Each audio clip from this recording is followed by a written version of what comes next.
What up, what up, what up, what up, what up? SidePadBeatMaking.com here with another live stream.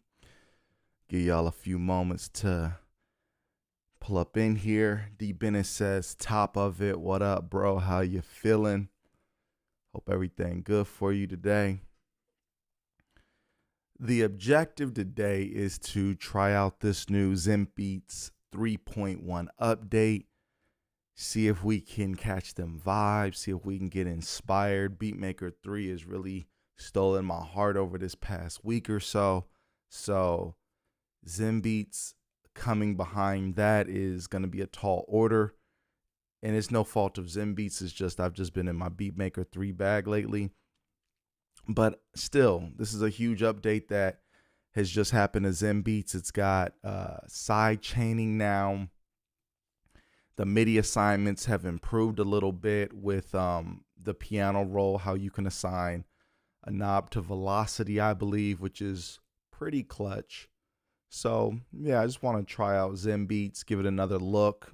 They've been working really hard on constantly improving it. And as an iOS music maker, I feel like I got to at least give it a good look, give it a solid attempt when we've got active developers such as those over at Roland, who have, it feels like every 2 weeks, really been dropping heavy updates since they launched this newest iteration. I think what is ZenBeats 3 is what the big launch, but they've been, going hard ever since that launch to really refine the experience. And you can kind of tell that they're using their app, which is always something that you like to see. They've really got an energy like they're actually using the app that they're putting out. So yeah, we in ZenBeats. And at the startup screen of ZenBeats, you will have the option to use the ZR1 drum sampler, an instrument track, ZC1. You can start recording audio. It's even got lessons in here. You can do a loop builder song, which is kind of like an Ableton vibe a little bit, or you can do a traditional timeline song, which is the standard thing that you'll see in a DAW, where everything's laid out on a timeline. The loop builder mode is pretty cool though, because you can take what you do in the loop builder mode and then bring it over to the timeline side of it once you're ready to arrange it. So I actually have never liked kind of the clip launching or the loop building stuff prior to really, I think Atom is what probably got me into that with the Launchpad. But now I don't mind it so much. So I can deal with the loop builder stuff. And then from there, copy it over to the timeline side. So up here in this corner, you've got the button to toggle between the loop builder and the timeline side. So it's not like you're stuck on one side. Let me check the comments here real quick. D. Bennett says, my Machine Plus is collecting dust because I've been on Beatmaker 3 and my MPC 1. I got questions about the performance of the Machine Plus. Is it, I've heard a lot of issues with like the startup times and it crashing a lot and not being able to load Beatmaker 3 expansions. Is that true? Because if not Beatmaker 3 expansions, the machine expansions, is that true? Because if that is, that's crazy. It's like it should be able to at least load its own content with no pressure. Okay, so right now we are in the, what is this thing called? Is it the ZC1? Yeah, ZR1 is what they're calling this. This is a configuration of 16 pads, but I think it could be made to be more, possibly. I'm not sure. But what I always recommend you do is build out your own kits. Take the time and build out your own kits. It just makes the experience a lot better. And the best way for me to do this was I brought them in a kit maker and then I bounced them out as a numbered kit. And when I bounced them out as a numbered kit, I just dragged and dropped them over here. Okay, something's, I don't like the audio of this. Let me see what's going on with ZenBeats with the audio.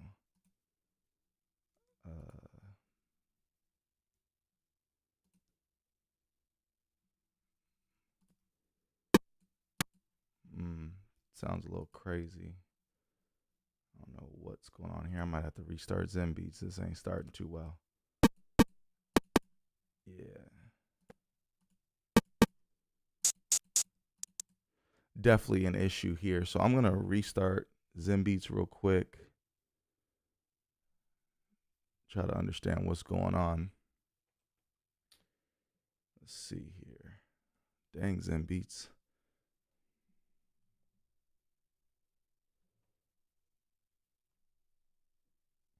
Check 1 2, check 1 2. Let's launch it back. See if it sounds a little better.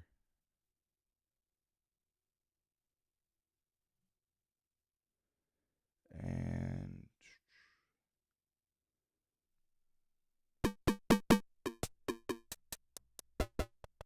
still sounds crazy. Let's see if it sounds crazy with BeatMaker 3. Let me see. Where's BeatMaker 3 at?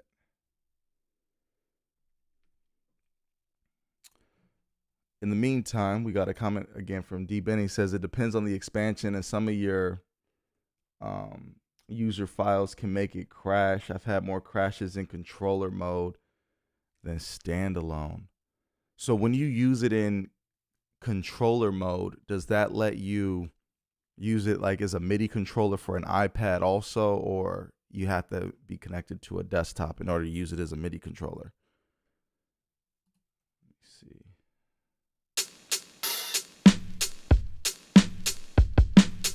Okay, BeatMaker 3 is working fine. I'm just trying out the drums there. And I don't know what ZenBeats deal is, though.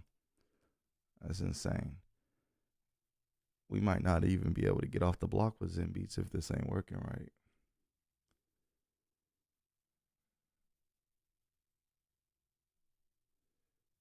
Hold on real quick. All right. So we got, let's start with the synthesizer, maybe. Maybe that'll make it different. It is weird. I do not know what the deal is with this.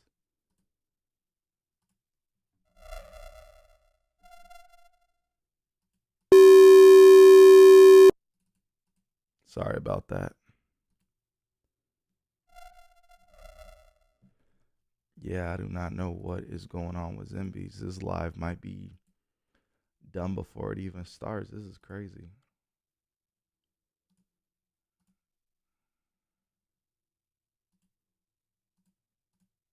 Check, check.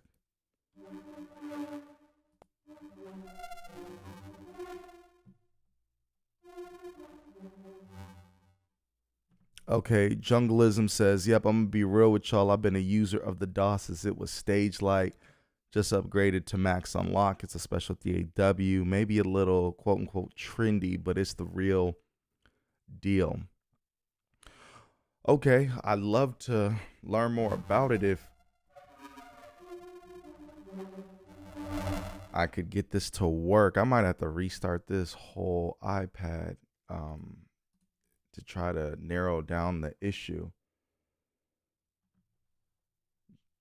Jungleism says it has its own sound, in my opinion. Bet. And then D. Bennett says, you know, I haven't even tried using the Machine Plus on the iPad. I should try it out today. Yeah, definitely let me know if that works, if that's a viable workflow. Because I know on the just the Machine controller, you got to have a desktop in order to use it as a controller, like even as a MIDI controller. I don't think it'll work on an iPad, but it'd be dope if the Machine Plus was able to do that. Nino B says, what up, bro? How you feeling? I might have to mute this. I might have to unplug this interface and start from scratch or something. I don't know what is going on with ZenBeats, but I cannot get this thing to sound right. Nah, I ain't gonna run a calibration right now. All right, give me 1 second, y'all. Let me unplug all this and I'm gonna plug it back in.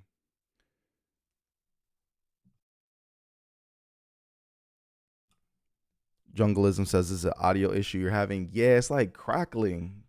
It's like, yeah, everything got this crackling sound. It's almost like it don't like the interface or something. So I don't know. I'm gonna try to close something out real quick and see if that fixes it.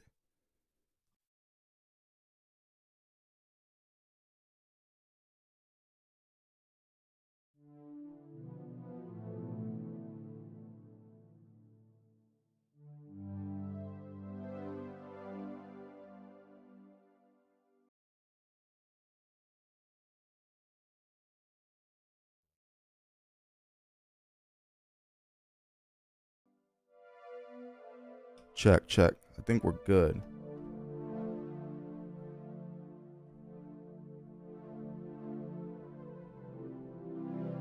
All right, I think we got it. I think we got it. All right, so the issue was I have AUM running in the background, and I use AUM for my talking for the microphone. Like I route a little plug-in chain, little gate, all that kind of stuff, and then I usually keep that running in the background because it's efficient, and then I'll run BeatMaker 3 or ZenBeats in the next window.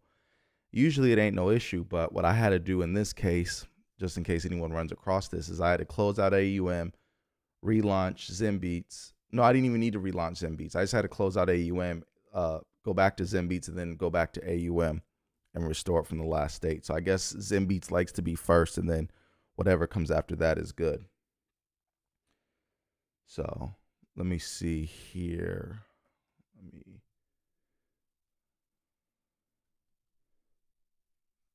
All right, one moment, and then I think we got it. All right, we're good, finally. So let me go back to the loop builder mode here, and we are now with the ZC1. This is their built-in synth. Jungleism says, nope, I'm having an issue on Windows. It's like a crackling sound that I can't get rid of. Yeah, that's what I was just dealing with. Maybe try closing out every other app, even, was it on Windows Explorer? Close out everything and start with ZenBeats and see if, once you start with ZenBeats, if that fixes it. And then he says he went back a version until they fix it. Dang. Hopefully it's something that's just fixable with a little bit of,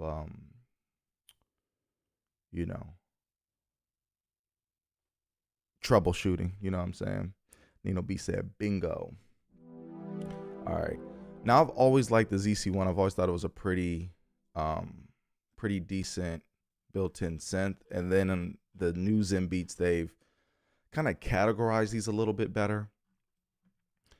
One thing I wish they would kind of support is, like you got the user folder here. Like I wish we could have subfolders, kind of like these are able to have their own categories. Cause, obviously if you were to do a lot of stuff on the user side, it could get a little messy. One thing you can use is these stars.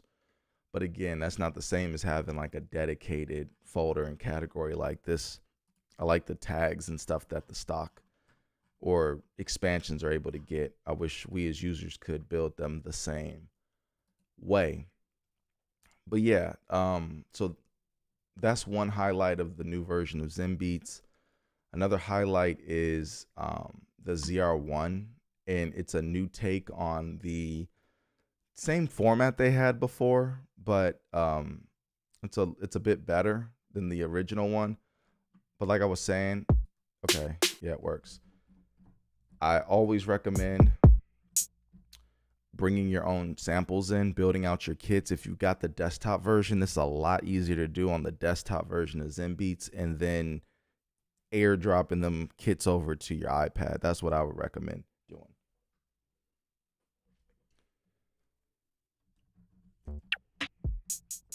One thing ZenBeats does not currently have with the ZR1, like BeatMaker 3 has, is note repeat.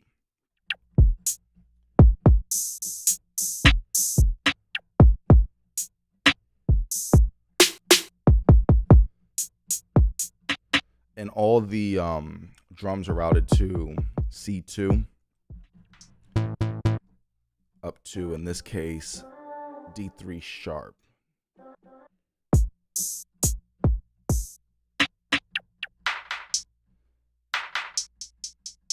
And then another thing that it's also got, which I think is pretty cool, is how do I get to it? Do I need to make this bigger?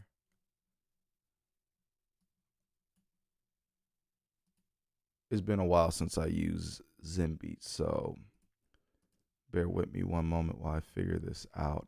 There's like a step sequencer though that you can use.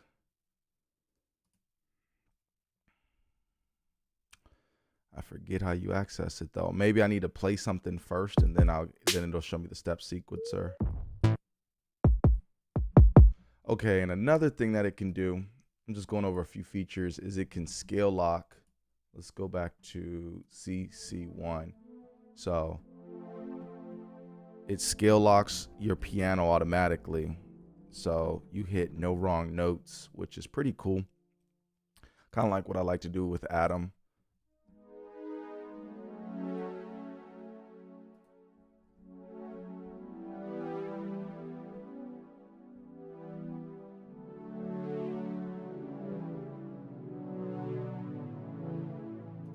This kit right here, Nino Beat says I don't have this kit.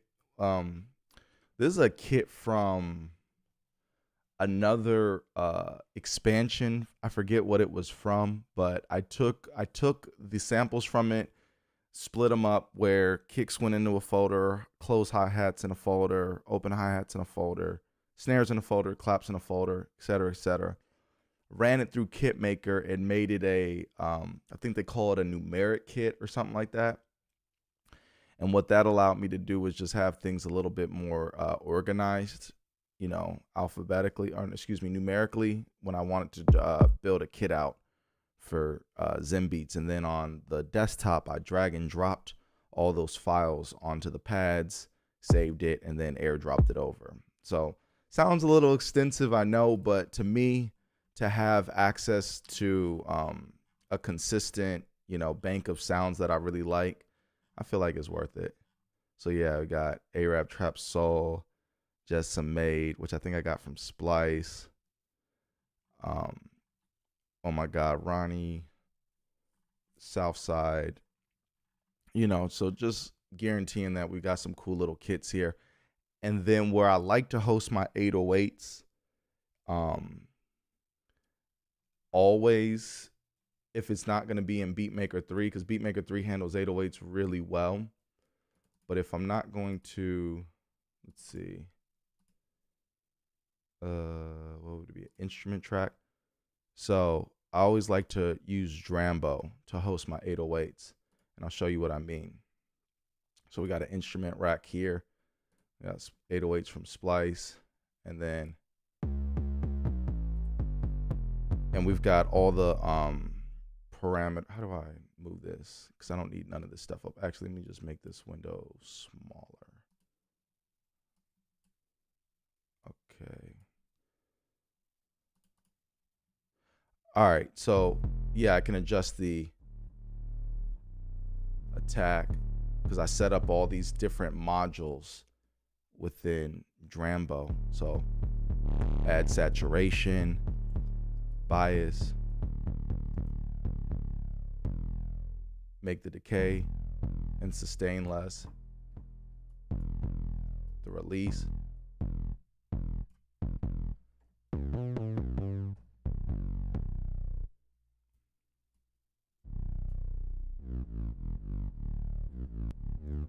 and then I think I put a glide thing here.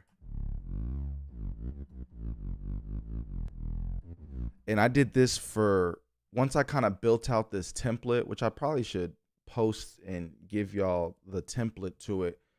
I built this template, and from there, I just apply it to all of my basses, all my 808s, and I can take these anywhere. And the good thing about it is if you got an M1 Mac, like a Mac Mini, Mac Pro, MacBook Pro, or, you know, MacBook Air or whatever, you're able to open these same patches in Drambo on the Mac. It'll also work there within Logic. I think the new Ableton supports it, Multitrack Studio, possibly ZenBeats. I haven't tried this on ZenBeats on desktop, but it might work there too. So basically you made your own version of the second page on BeatMaker 3. Fire. Um, Hans said, let's see what the ZenBeats is about. I have it, but never used it. Jan Jansen says, double click the pattern for the step sequencer. That is what I needed to know. I appreciate it. Hans says, what's up? What up, bro? How you doing? Hope everything good with you. D Bennett says, yeah, the Machine Plus ain't getting no action inside of BeatMaker. Dang, that's unfortunate. And Hans says, damn, I thought I was the only one not using Machine Plus. Yeah, man, that Machine Plus, that's a beautiful looking device, but they fumbled bad, man. I don't know how they could mess that up. They had one job with that, but guess not. But yeah, this is how I handle my 808s. To me, it's just the best way across every different iOS DAW to guarantee that I get that 808 experience. Because as you can see right here, we got the drums, but we're not able to really pitch the drums. Okay, let's go to pattern. No. All right. Drums. So yeah, we're not able to, because I'm playing the keys right now. Like with BeatMaker 3, you can hit keys and then you can pitch them up and down and all that. You can do kind of some pitching, but nah, it's not really that. It's not really that. So let me just play something real quick.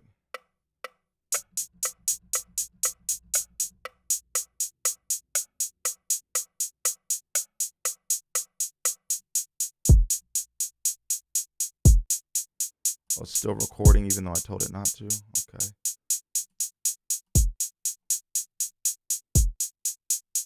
All right, and then we need to make this more than one bar in length. So how do we do that?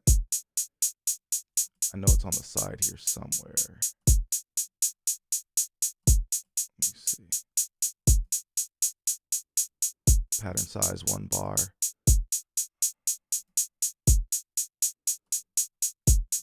All right, let me stop this. So yeah, I gotta iron out some of the the rust. Okay, so basically it just takes it and copies it across.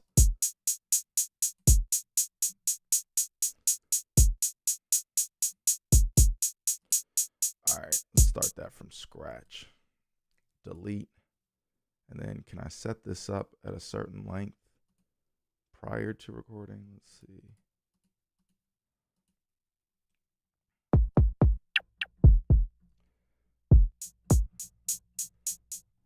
Let's try this again.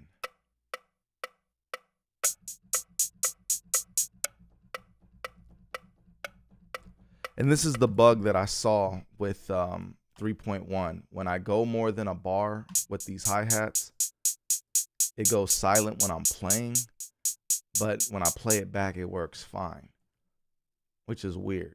I don't understand. I don't remember doing this on the last version of ZenBeats. So if any of y'all have that same issue, let me know, because it's pretty crazy.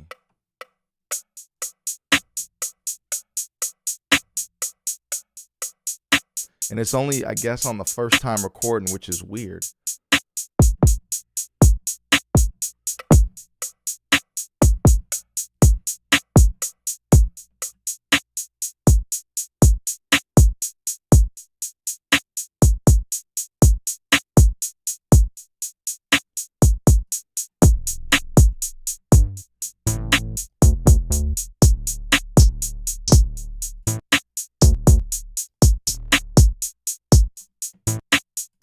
Wait, this is still recording. Okay, they got to do something about that. Like, if I'm not recording, I don't want to record no more. Why is this thing not unarming? Come on, ZenBeats. What do we got going on, man? All right, how do I undo all that?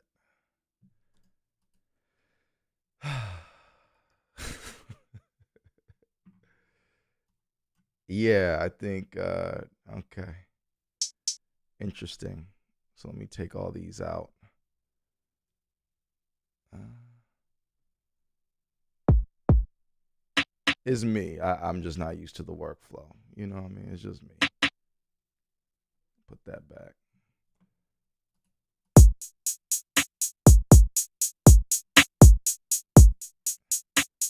All right.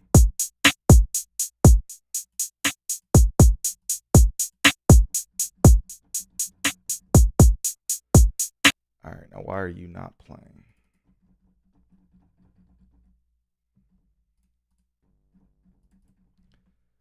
All right. Maybe we did something wrong here. So let me go ahead and erase this and start again. All right. So first impressions, workflow wise, it's a bit of a learning curve. And I think that's always the challenge with some of these apps is they're a lot of them are capable, but sometimes they're not always like musically inspiring unless you really take the time to learn how they want to work.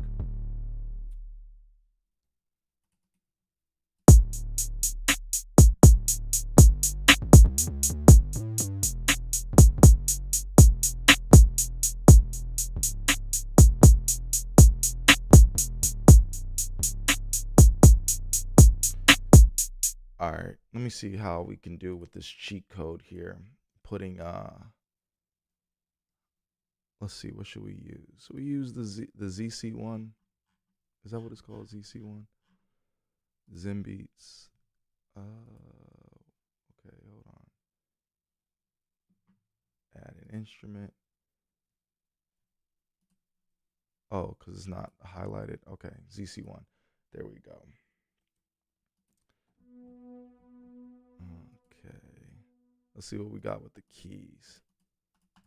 Okay, tapping the tab. Okay, there we go.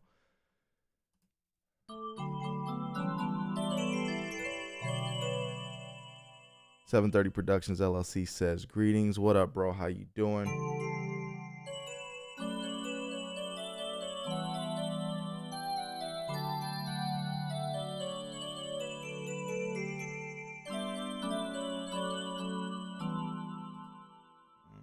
Change the key of this. Let's go up. Okay, that's another thing. You got to minimize the window in order to be able to change the key. All right. Interesting little quirks, but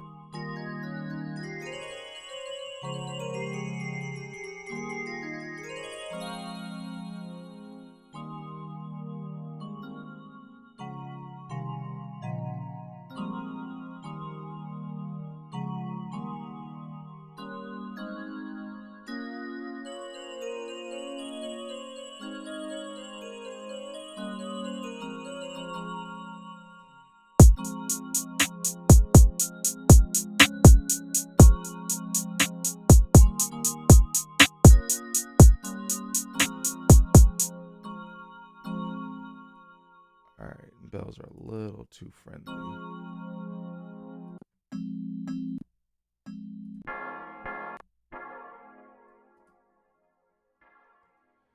So in the chat, based on what you're seeing, what do y'all think of ZenBeats and some of the workflow methods of it?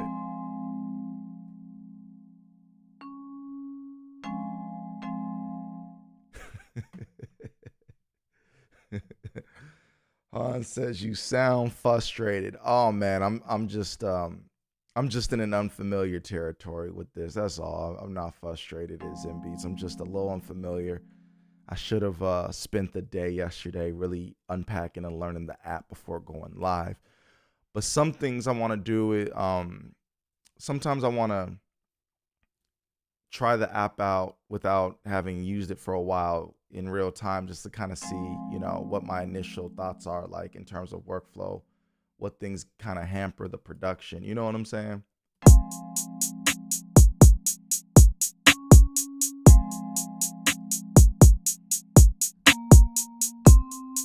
All right.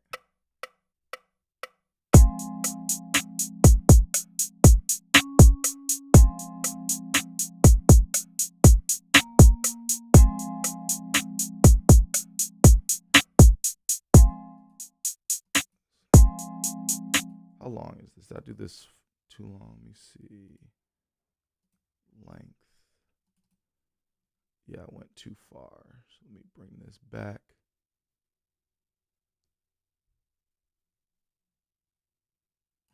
Four bars. There we go.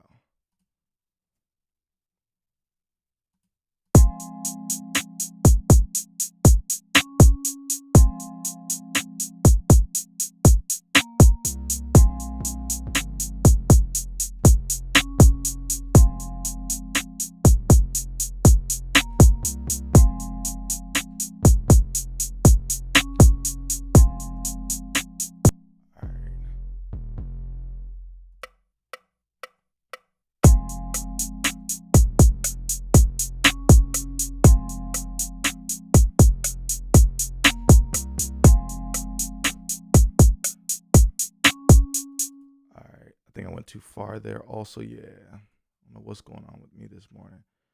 Let's see. 4 bars. And this velocity is way too low.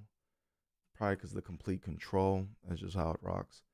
This is something I'm not really a fan of, their velocity section. I really wish they took more of a BeatMaker 3 approach instead of like a multi-track studio approach and kept these things kind of really little, because sometimes they get stacked on top of each other. Like if you're playing a chord, and it's crazy to try to humanize it with these fat blocks. So let's see how it sounds now.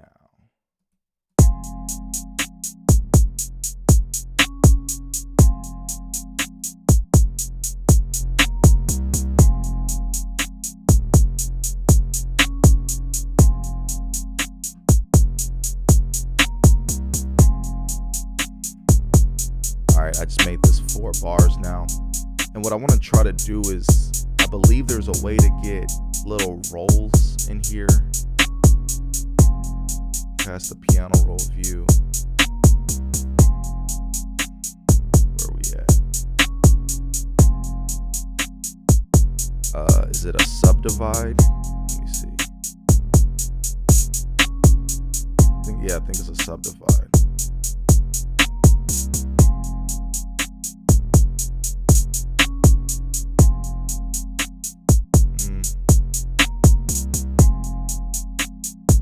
Pitch it down.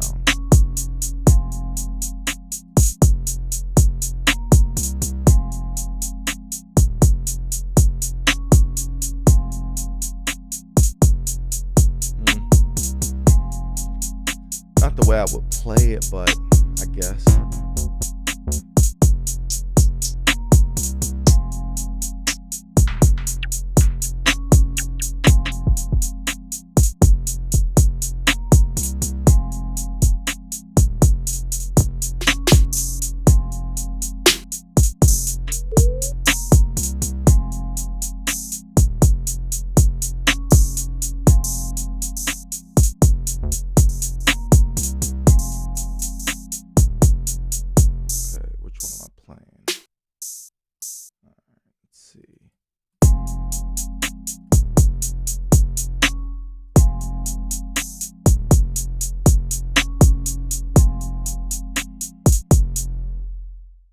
Nino B says, learning curve for sure, but it looks promising. I agree. Yeah, it definitely looks promising.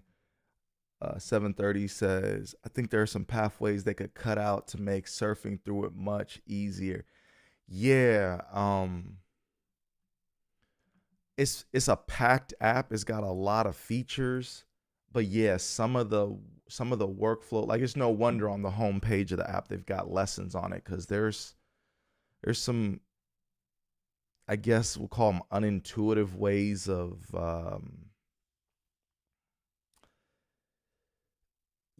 trying to get things done. You know, it's got its own method. But I think if you invest in it and learn it, you can come up with some really promising stuff. And then you know that it's being developed, which is, you know, something that means a lot.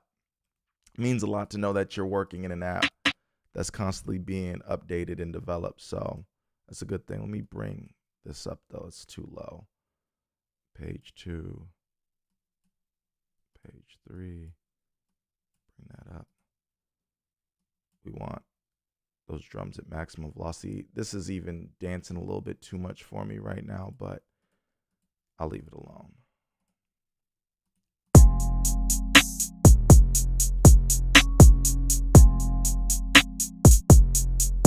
Alright, and instrument track.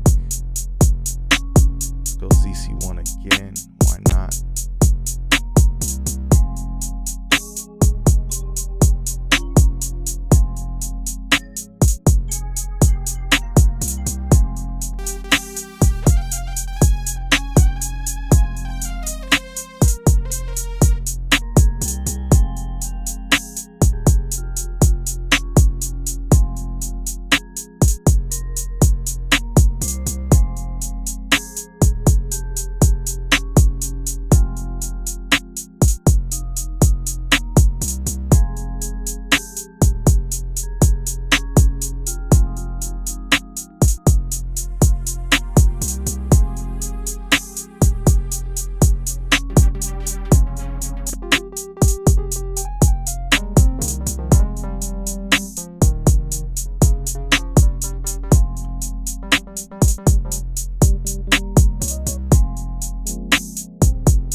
I think there's some really cool sounds in the ZC1 kit.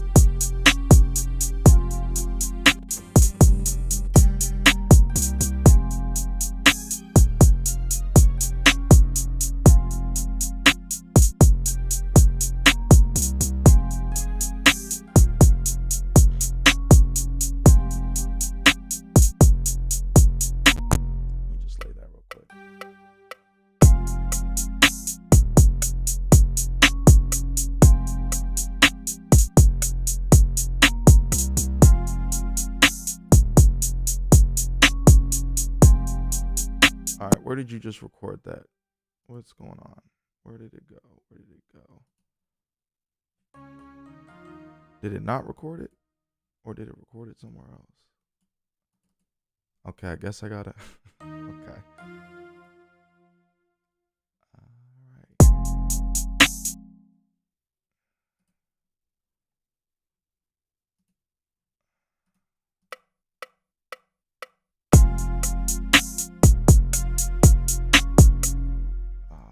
Delete.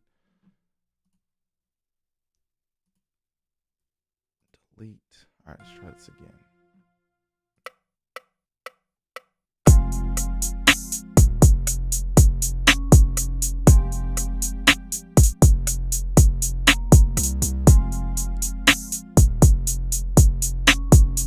All right, so it's got kind of its own method for auto growing. I don't know what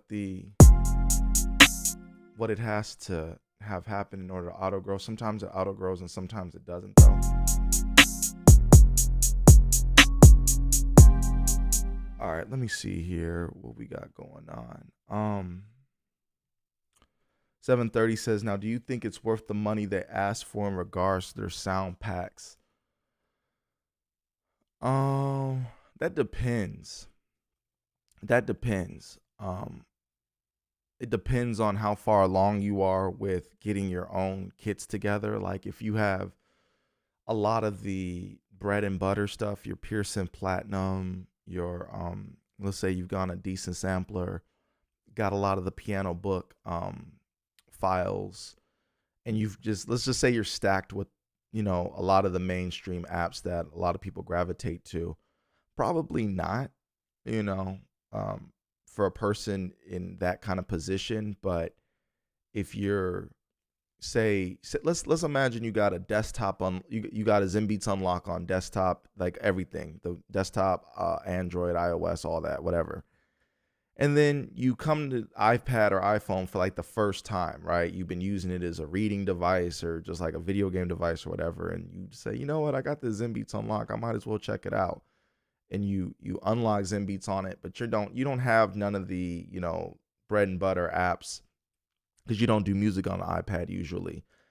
Yeah, I think there's some cool stuff in the ZenBeats ecosystem for a person in that situation.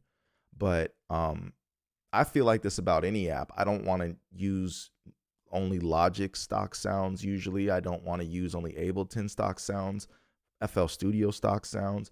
And there's some great stuff in there, I'm sure, but I always lean toward using the VSTs or the audio units instead of the stock sounds. So that's just me. So I usually always try to bypass the stock stuff. But I do think for most users, the ZC1's got some worthy stuff, especially when you use it with other instruments as well.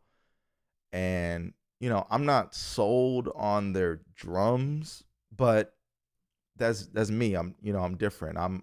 I have a certain sound I'm looking for with my drums, and they've got their classic sounds that a lot of people like. So I guess it really just depends on, the end user and what kind of music you're trying to make. But I think for a person just jumping over to iPad for the first time, kind of seeing like, oh, dang, you can't make music on one. I think their stock stuff is good enough.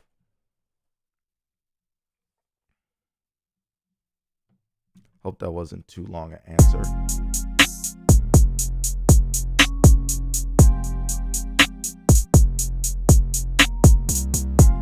Let's see.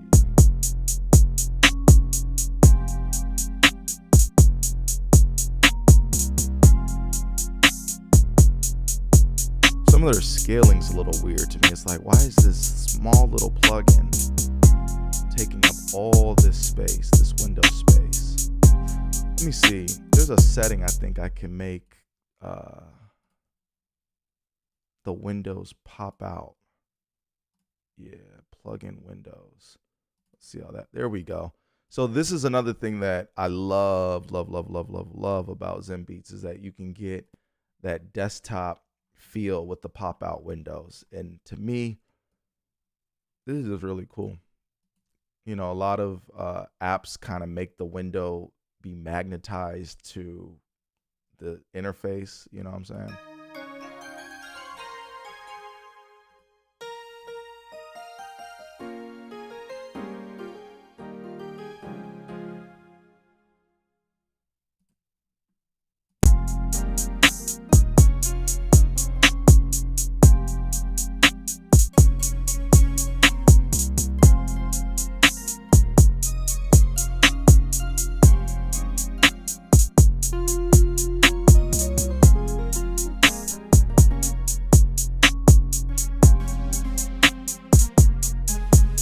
Like this dystopia keys just don't sound dystopian to me. It don't sound that dark to me. So yeah, I mean, there's some cool stuff on here, but if we're gonna kind of let me see real quick. Do I have the wrong things? See, that's okay. So I gotta arm this one. All right, let me go back to dystopia keys. Maybe I misspoke. Let's find out. What does that sound like?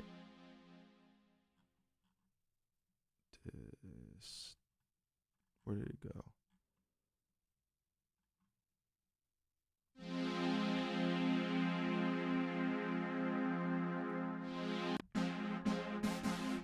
Definitely don't sound dystopian to me.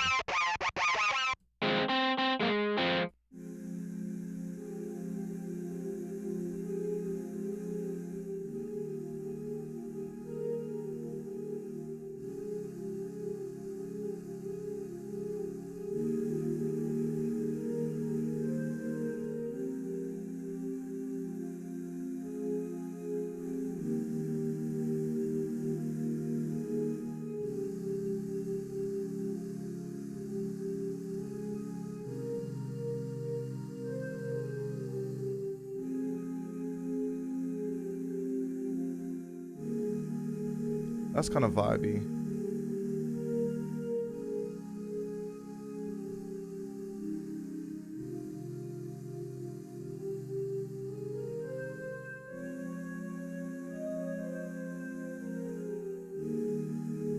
Yeah, so pretty cool sounding choir there.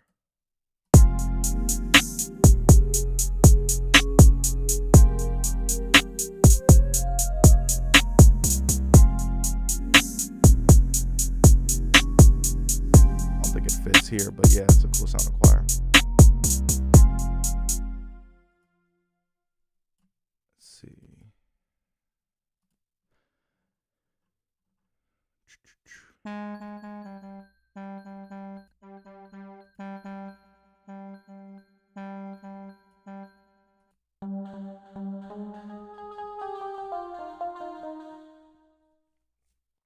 730 says not at all, just a question. I'm one for testing out DAWs with chopping up samples since I mostly like to make sample based beats. Let me ask you, do you use Koala to chop samples? Because I know there's a lot of users who, like, even in BeatMaker 3 will still use Koala to chop samples as an AUV3 and BeatMaker 3. Koala is a nice little cheat code for chopping samples for a lot of people.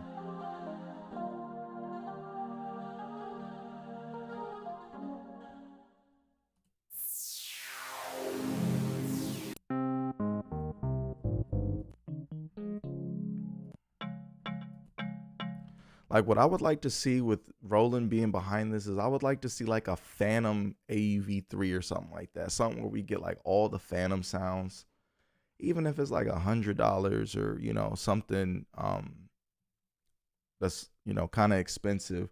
I still would like to see them Phantom sounds, or, you know, the desktop people get a lot of Roland instruments with the ZenBeats, certain ZenBeats unlocks. I'd like to see that come to iOS also.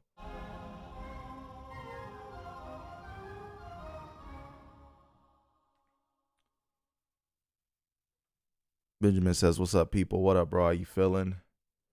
El May says, "Yep." And so does YVHA. And I believe they're saying yep to the fact that people are using Koala to chop samples.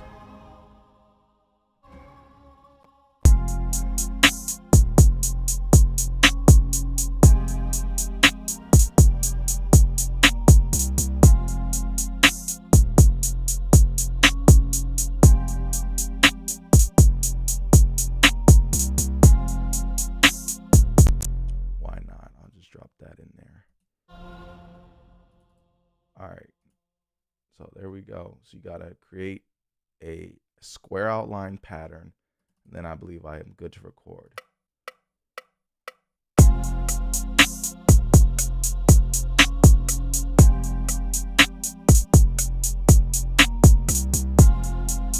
All right, there we go.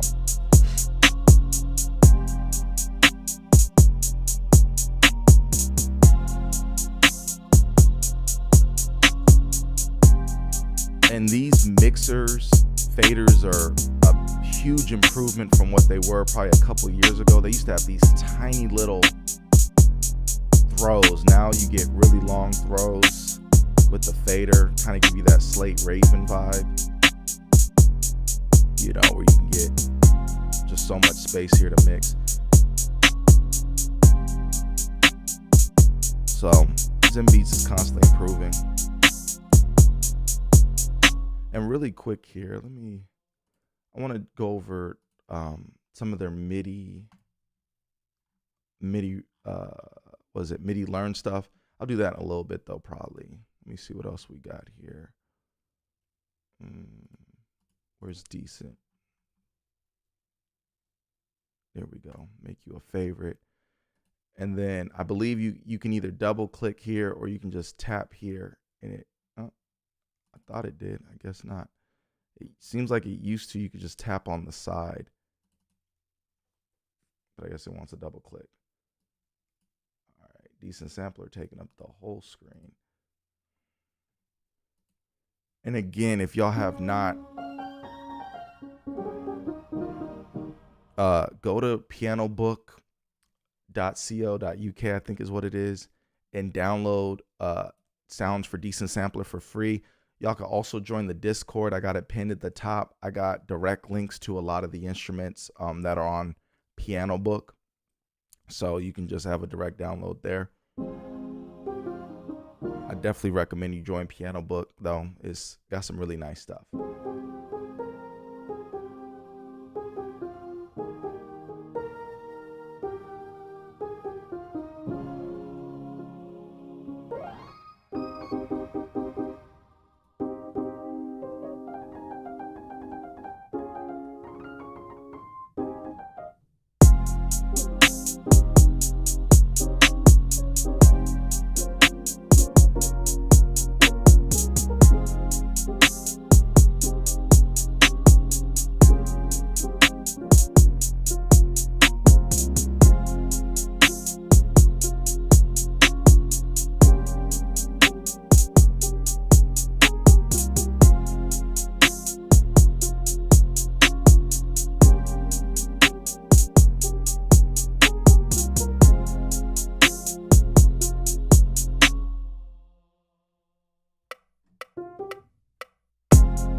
And then another thing I like about ZenBeats, where I think it's really got a winning formula, is these percentages right here that let you know how much in resources each plugin is using.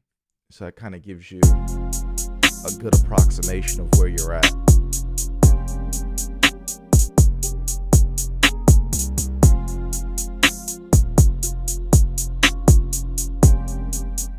All right, let's see, what else can we add?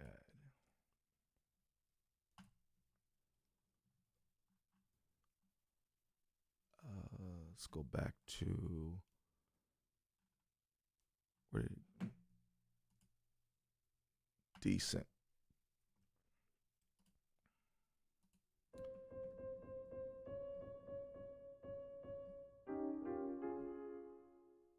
make sure. All right, we unarm that.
Oh, what y'all think of this view, by the way, where it's got the piano kind of off to the left, but you can see it a little bit bigger.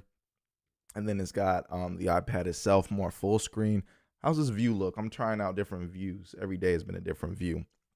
So I want to know if this is a keeper.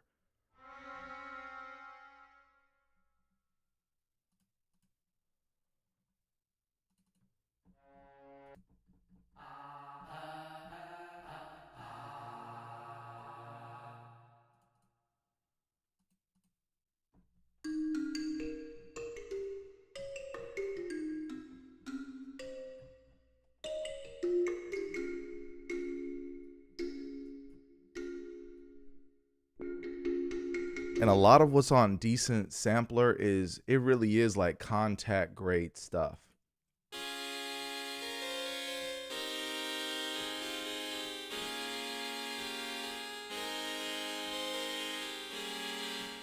So I definitely recommend grabbing Decent Sampler and those piano book presets. This thing's just taking up too much screen. So let me lock the windows. Use plugin windows, take that off. Then hopefully this lets me, okay, this don't let me bring it down either. Dang, Decent Sampler, y'all got all this space up under here. I can't bring it down.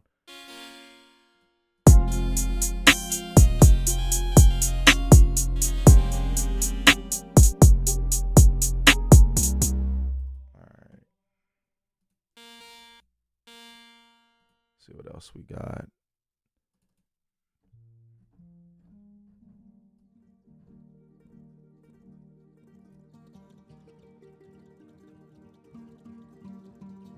That is a really cool sound. Not good for this beat, but that's pretty dope.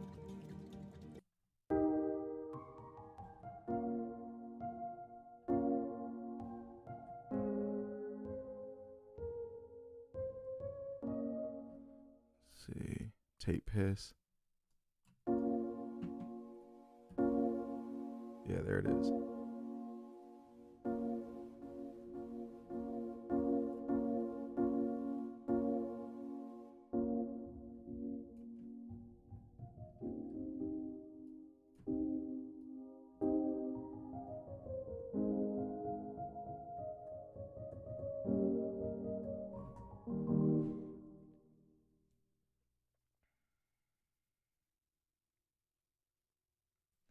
Hans says this view is much better to me. Appreciate it. I like the keyboard to the side. Bet. Yeah, I think I'm gonna go ahead and rock with this. Yeah, I thought the orientation might be like a little crazy on the eyes because it's like you looking at one thing forward and looking at another thing sideways, but I think it works.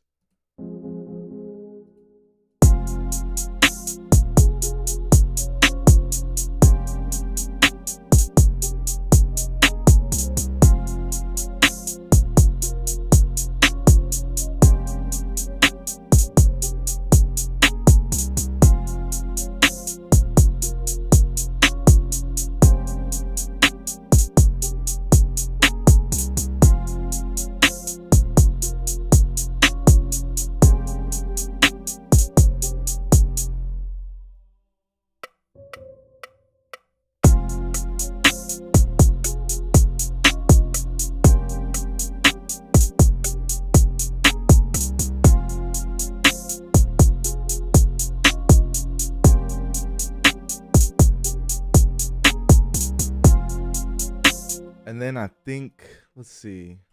Can I copy this across? Like, let's try to arrange this a little bit. Let's duplicate. And I think these are in 4 bars. So, is there a better way to just? Because I want to like make these different groups. Let's see. That makes it orange. Okay. Duplicate, but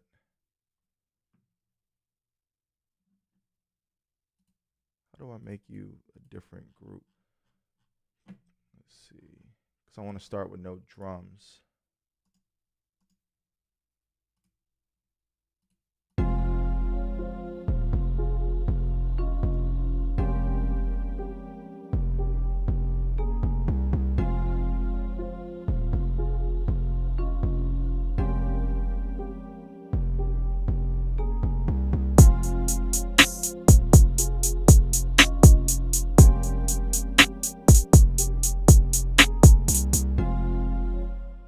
How do I see? I don't know how to select all these so I'm just going to duplicate it across. That's the easiest way to me. And then I'll take out what I don't want. Duplicate. Let's see, what can we take out?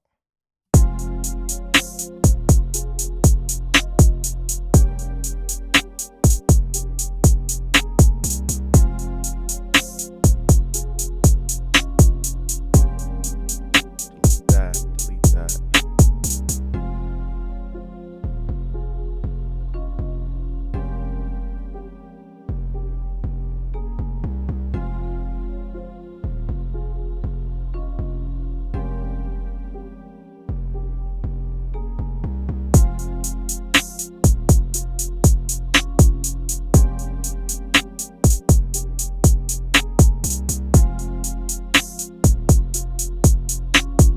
All right, let me try to, can I color these? Hold on.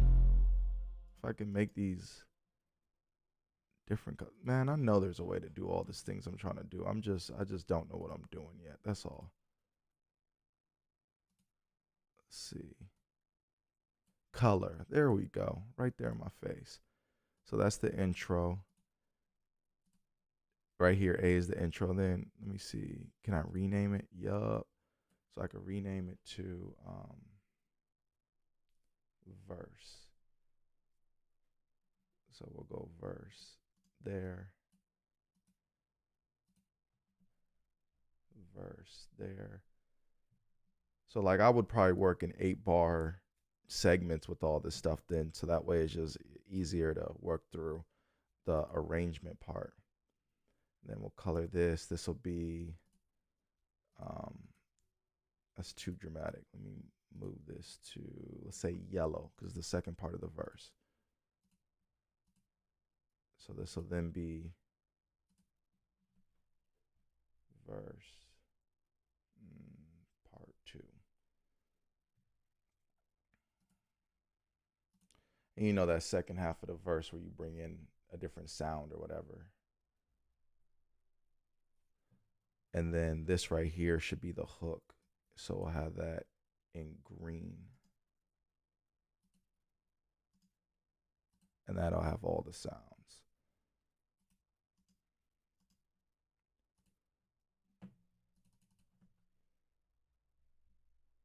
Hook. Rename. Hook. All right, so it's got all the sounds, and let's make that green.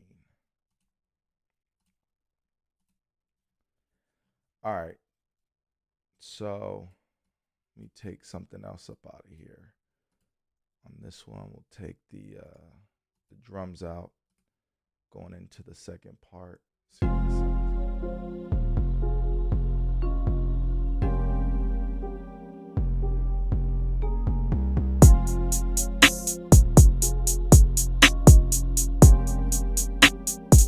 And one of them ZC1s, let's take that out. Actually, let's take out more than that, so that way it sounds real empty.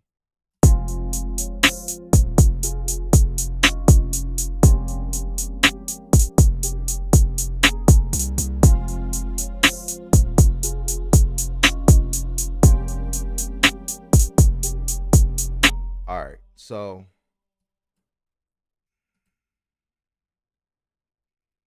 took all that out. Now I know I think I can record this and it'll go to the main timeline or something like that. Let me see.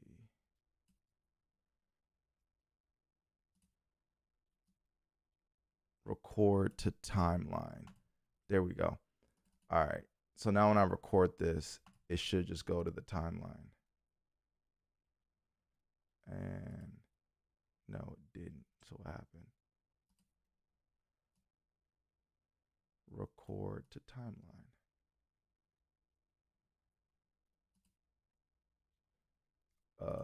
Am I doing something wrong?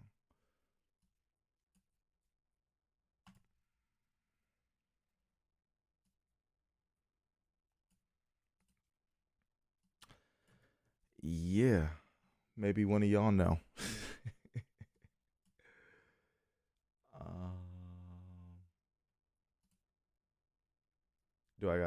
Is it the brackets over here? Like, is it too short?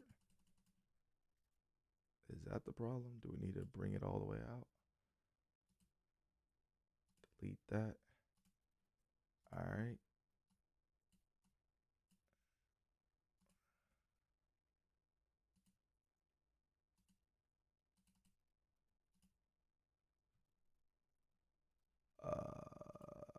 Yeah. Maybe I'm tripping.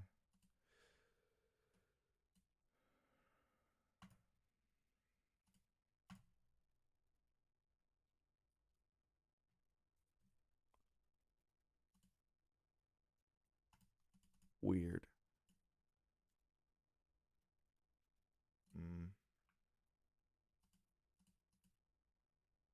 It's probably something real simple, but I am not seeing how to do it.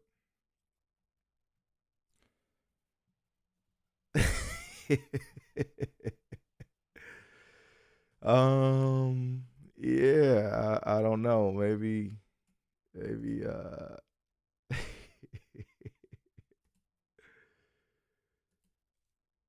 all right. Do I need to have the cursor down there? Let's see, record to timeline. What is going on?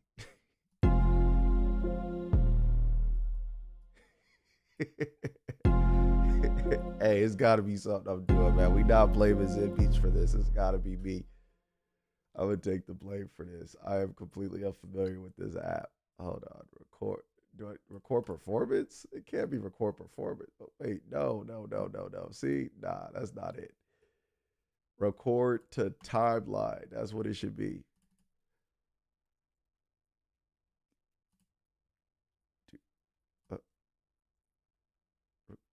Okay, so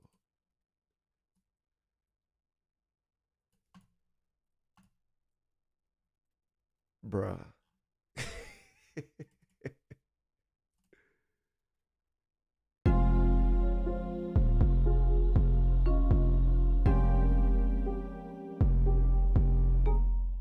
What is going on? Yeah, man. I don't know. Anyone in the chat know how I can record this to the timeline? I ain't seeing how to do it.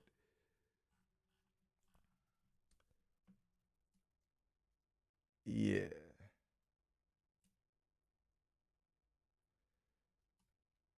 Recorded timeline. Come on, man. I really wanted to see this on the timeline. How you record it to the timeline? Is it a setting I gotta change? What's going on? Interface.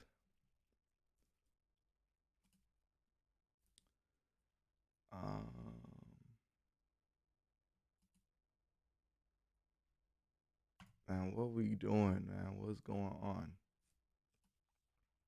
Record a timeline. All right, let's do it.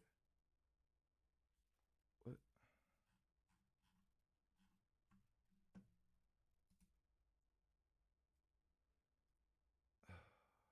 Okay.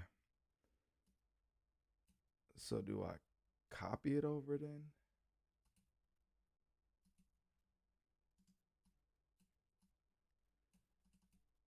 Yeah, man. I don't know. It had a spark when it started. I don't know what's going on now.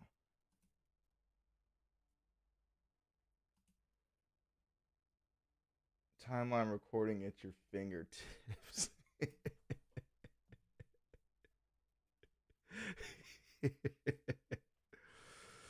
Yeah, man. Blame the user, man. I don't know what I'm doing, man. I don't want to misrepresent their product. It's definitely something I'm doing. They can't have made it this complicated.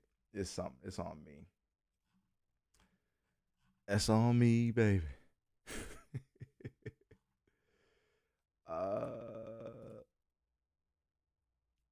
bruh. Record to timeline.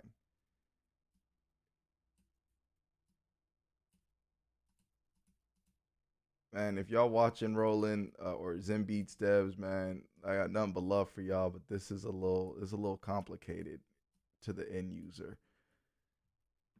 A little bit complicated. A little bit. Okay, recorded timeline. I got it selected. Select it again. All right, we good. Now I hit record. It says refreshing patterns, and we got nothing. I've seen this work before. I don't understand what the issue is.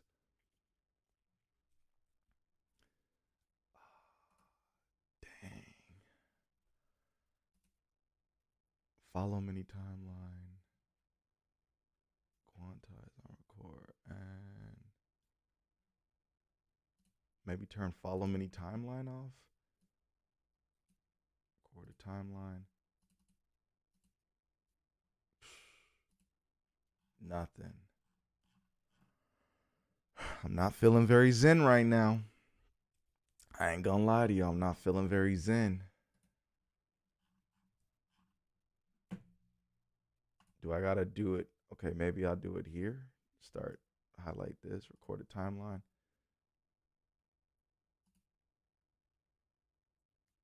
That ain't recording nothing.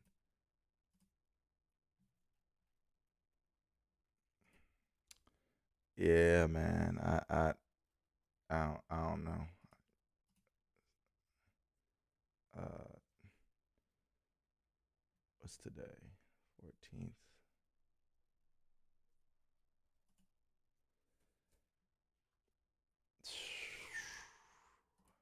Yeah, well, I'll just, will the beat play at least? I'll just go ahead and play the beat.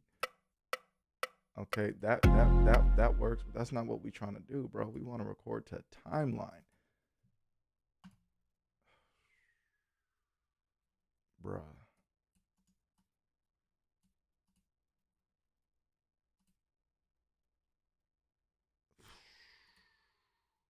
Okay.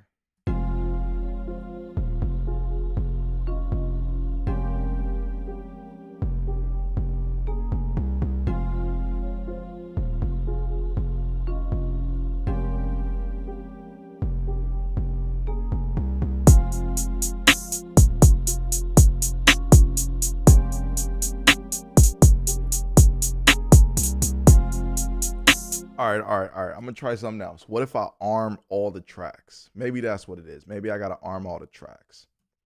So let's arm this one, this one, this one, this one, this one.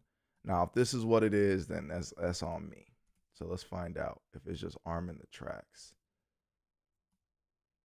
Let's see, recorded timeline. Bruh.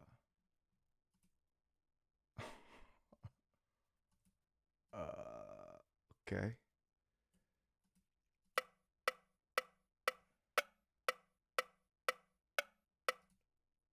Nothing.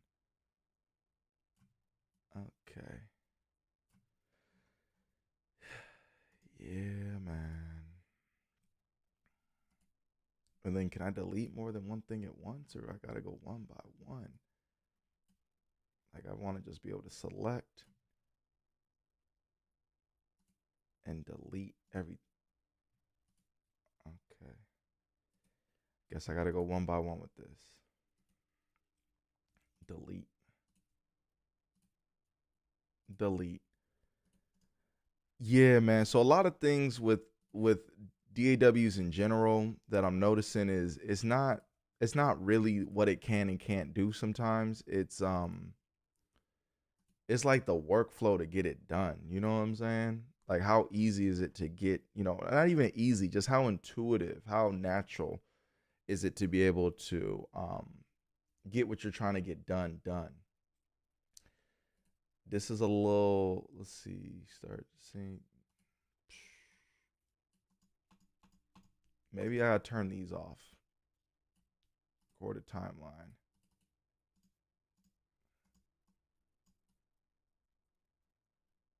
All right. Chord to timeline. I don't understand it. Man, maybe somebody else knows. This is crazy. All right. Um, I guess that's what that is.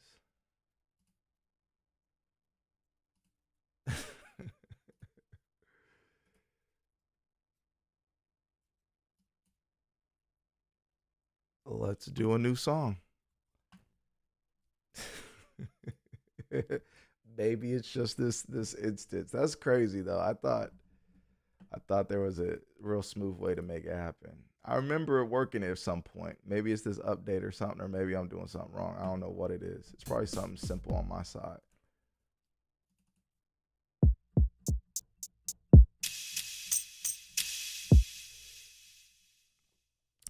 Nino says, and that coming from a person who can use them all. If iPad beatmaking can't get to it, a DAW needs to be simplified. Man, they got to.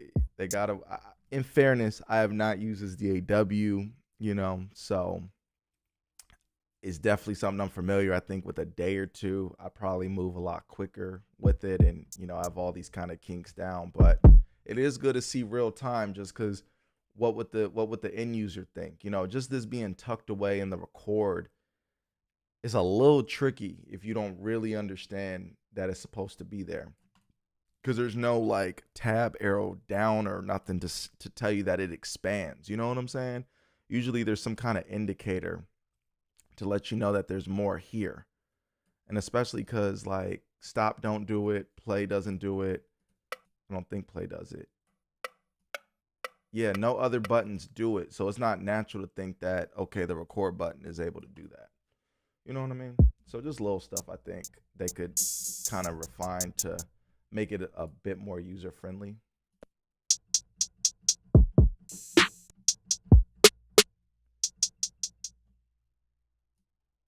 And then like, let me see, can I set the pattern length up? Why? There we go. Let me see. I remember there's something to set the pattern length. Yeah, pattern size 2 bars. Start there.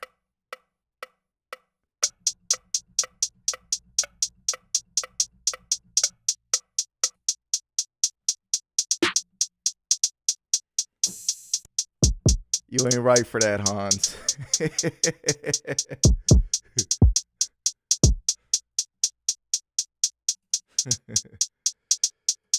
Oh man, let me see.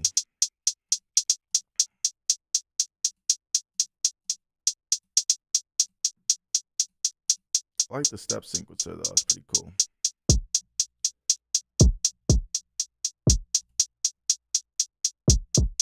I wish it okay, here's another thing I wish if the devs are watching. I wish when you hit, I see when you hit a pad, it lights up. That's great down here.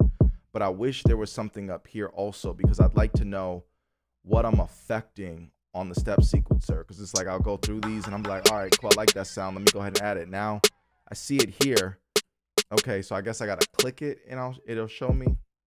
But it'd be cool if when I played it, it also showed me. You know what I mean? It's small, but it just would be cool.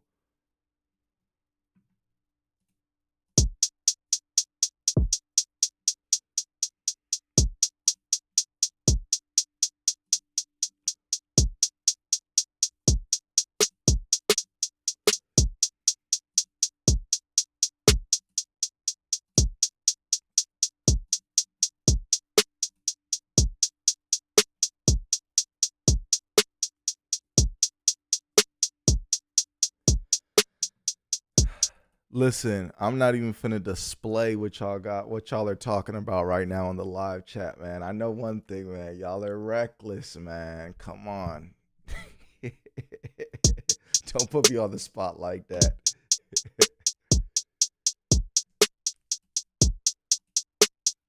All right, let's see if subdivide, how we can get that to sound. Okay, okay.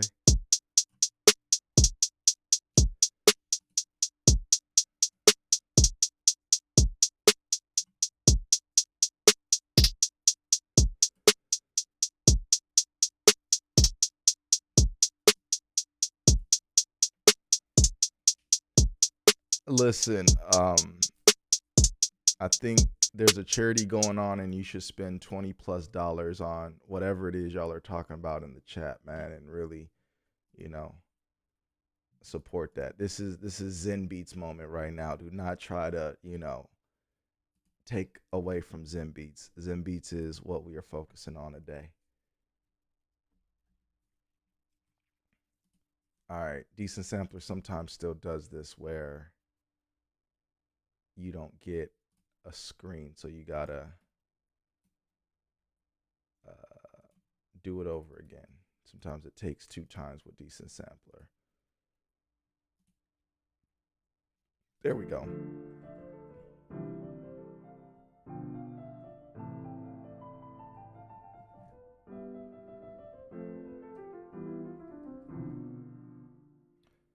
What up, Mobile Music Pro? He says, "Oh snap! Didn't even know homie was live."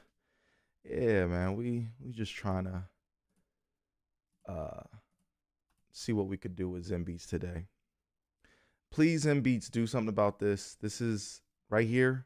When I access a menu up here, look at this. I want to be able to, despite having an AUV3 open, I want to be able to adjust this. Please, please, please, please fix this.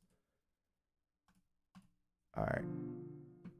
Like ZenBeats is got a lot of potential. It just needs like little refinement, like little stuff. It ain't even nothing major. It don't need an overhaul on nothing. It just needs like a little bit of refinement.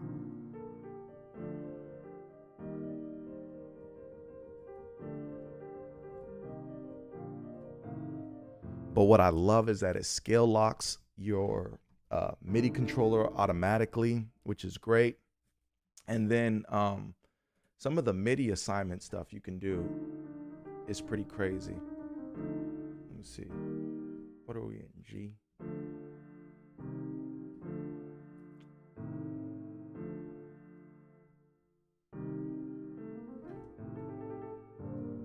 And then another thing it does, which is really cool, is the piano roll automatically adjusts to be in the scale that you're in, which is really cool. Now, let me do a MIDI learn real quick. I'm gonna show y'all something. MIDI learn. I'm gonna MIDI learn this knob. I wish we could do start, length, and move.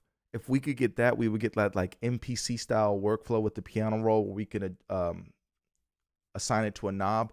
But we do get velocity, which is it's pretty dope to be able to at least start there.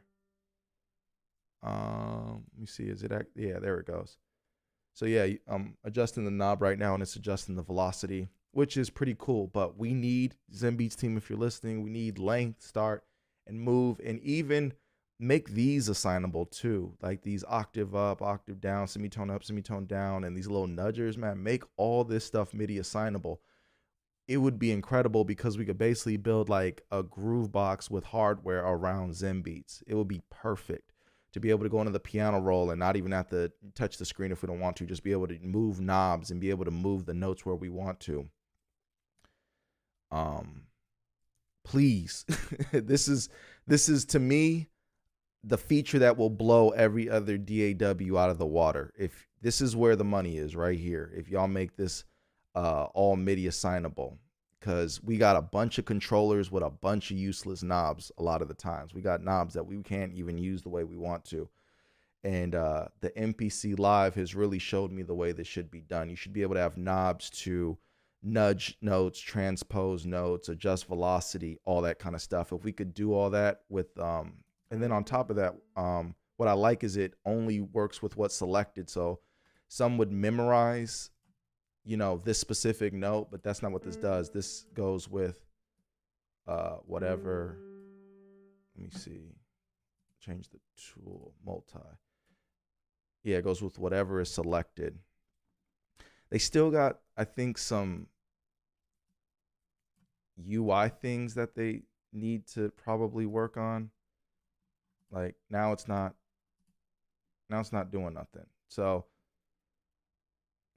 just, you know, things with ZenBeats that make you go, But yeah, now I'm not getting, okay. So once it's fickle, I guess. Works most of the time, but that one time it did not for whatever reason.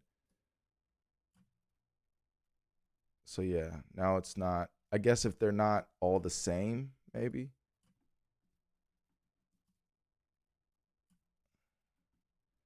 Okay, now it's working again. All right, whatever the case, if we could get some refinement on these knobs though, that would be, I think, super dope. All right, let me delete these. And it would make, you know, being in this piano roll a bit easier. This isn't my favorite piano roll, but I really do like where they're going with it. With the adjustable.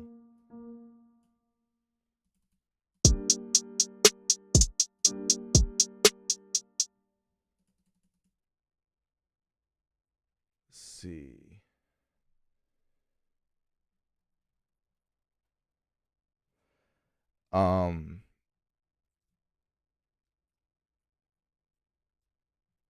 Let's see.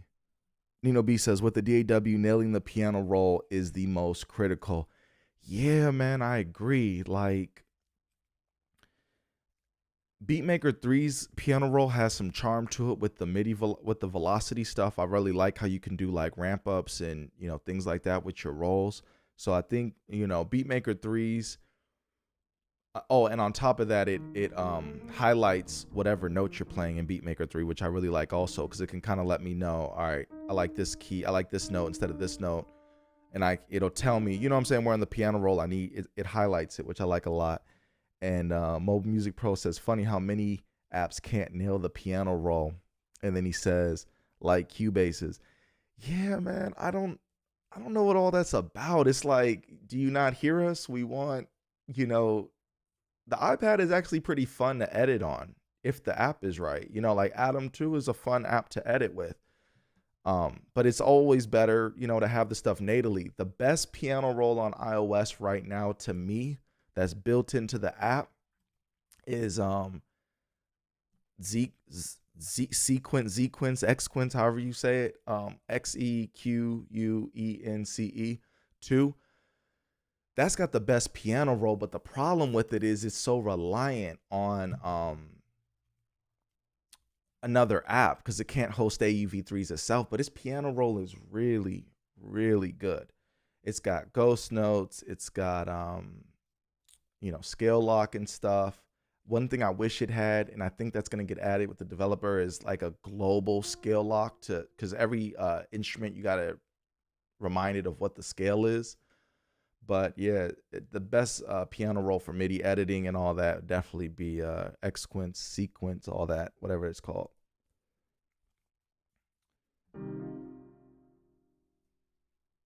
But let me see. Roland ZenBeats has come a long way with its piano roll, though. I used to really dread being in this piano roll, but you know, I find it a little bit more palatable now. But I still just prefer to play it right. You know what I mean? Like as I'm playing this, I wish it would highlight the notes.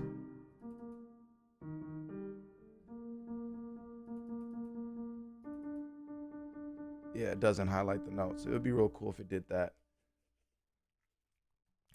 And Nino says Adam too has the right idea when it comes to the piano roll. Yeah, it really does. There's a few things I wish that Adam could do. Like I wish Adam could globally set the length of the piano roll. Like it always wants to start with 2 bars. I wish you could default it to 4, default it to 8. Um, Another thing it does is it's not its fault, but like it'd be cool to see a piano roll that has keyboard shortcuts. You know, get us. I wish more people would take inspiration from FL Studio. Like it's the perfect piano roll. I think that should be really the standard. If you're coming up with a piano roll as a developer and you're like, dang, where, you know, how should I do this? Go to FL Studio, look at not mobile, but even mobile's got a pretty good one too. But go to FL Studio, just study how they did it. Study the tools, study the strummer, the randomizer, the chopper. All these different tools are really what I think a dev should be looking at if they're going to be doing an app that has a piano roll. Because it's perfect. You do that, you're going to get 5 stars in the App Store all day.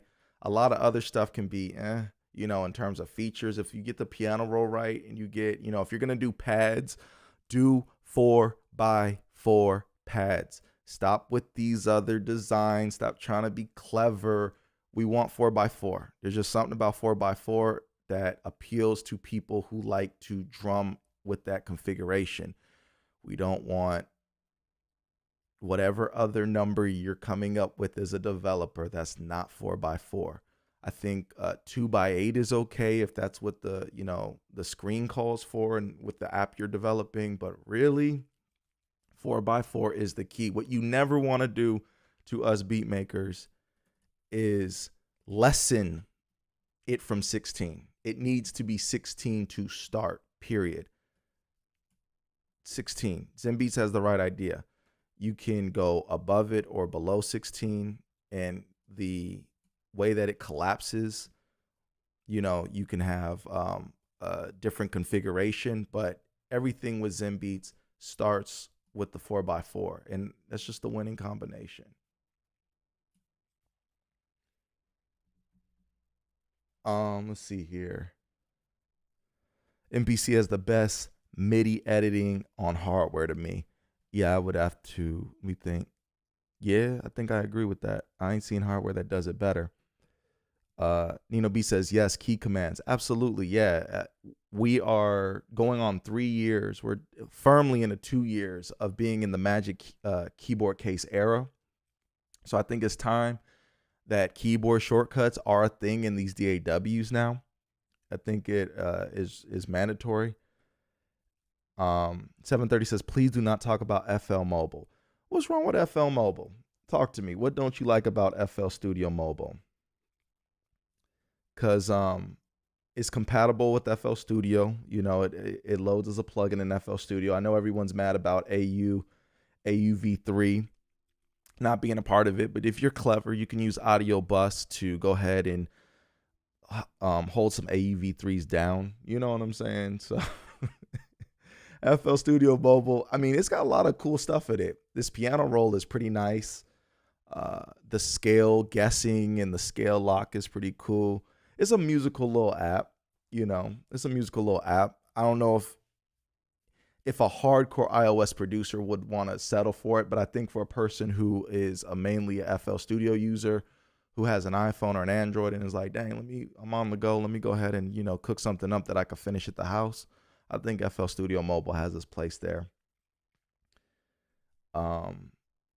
Nino B says it has to be 16. Yeah, got to be at least 16. We like 4x4. We like 8x8. That's to me what the standard should be if you're a developer. Or do like ZenBeats, where you see I've got more than 16 here, and it just is able to handle it no problem. You know what I mean? So that's another way to go about it. But trying to be cute with these different designs, nah, it's not the area you want to innovate on. Innovate somewhere else. Leave our 4x4s alone. Benjamin says, iOS devs unite like the Avengers to make a solid DAW. Never gonna happen, but it would be nice. 730 says this sampler is horrible. Have you tried bringing over some direct wave presets from FL Studio to FL Studio Mobile?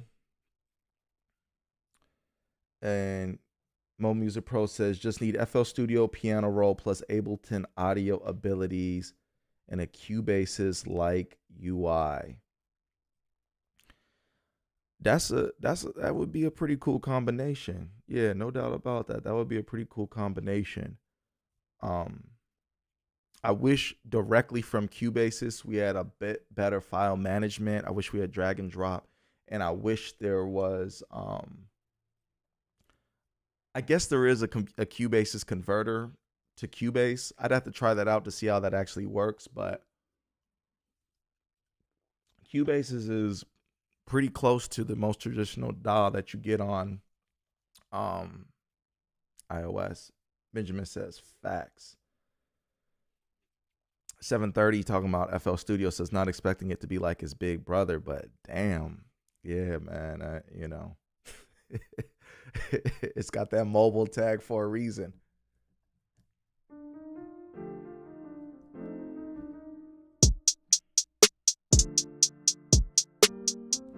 All right, let's try to use scalar in here. Let me go over that real quick. I think that's a good thing for a person using ZenBeats to know, is how to use AUV MIDI effects. So let me go back here. So that way, all right, so at the top of the screen for, matter of fact, yeah, at the top of the screen for your AUV3, you're gonna hit the 4 squares, then you're gonna hit plus MIDI effects, and then we're gonna use scalar control. If it will load, it's loaded. All right, cool. So we got these scalar chords. All right, let me take it out of the scale lock because it's gonna mess up the binding.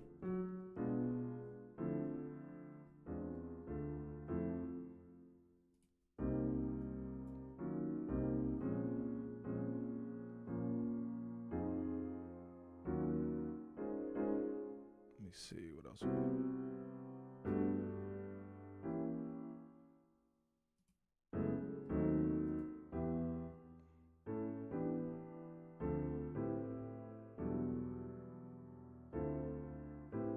All right, that's what I'll work with. All right, so go ahead.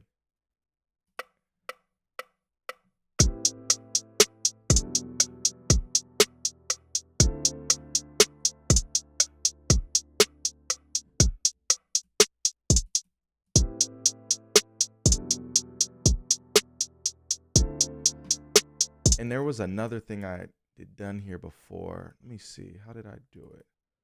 I believe if we go MIDI effects and then go, where was, let me see, where did it go? Plus MIDI effect. Okay, hold on. Where is it at here? Pre-MIDI effects. Okay, there's another way for like different apps if you want to be able to touch the pads of the app itself and have it record through. I think you put it on post MIDI effects or something like that, and you'll be able to do that. Let me see, where is our parameter? Okay, scalar control.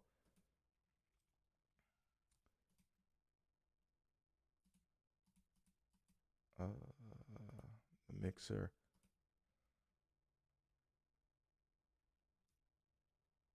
So yeah, this pre-MIDI effects here, I think if you wanted to actually touch the pads, let me try it again. What notes are we hitting? All right, so let me delete all that, or move it rather. All right, put another one here, and let's try to play it directly off of Scalar. Where was it at?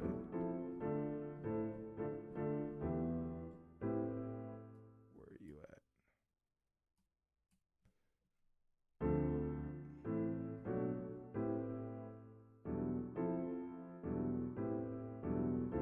All right. Dude, Scalar with this moving, it gotta be able to lock this somehow, some way. All right. Let's see if you work.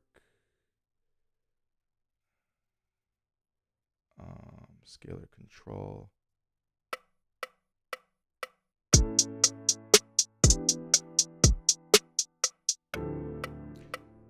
Sheesh. So didn't work, but I believe if we go to pre-MIDI effects, take that off, and Scalar control.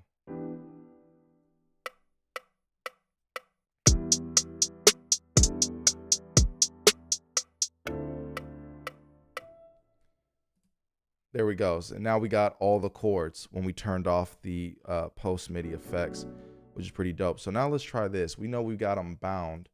So let's see if we can get all the chords that way.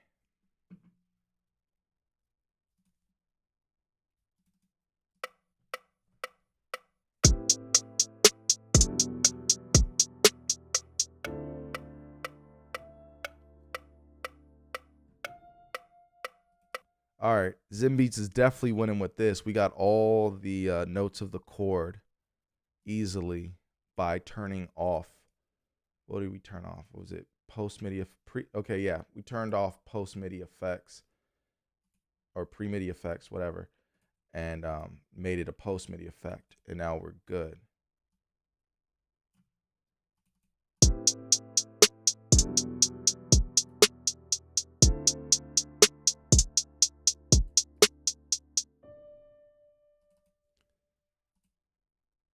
So yeah, pretty dope.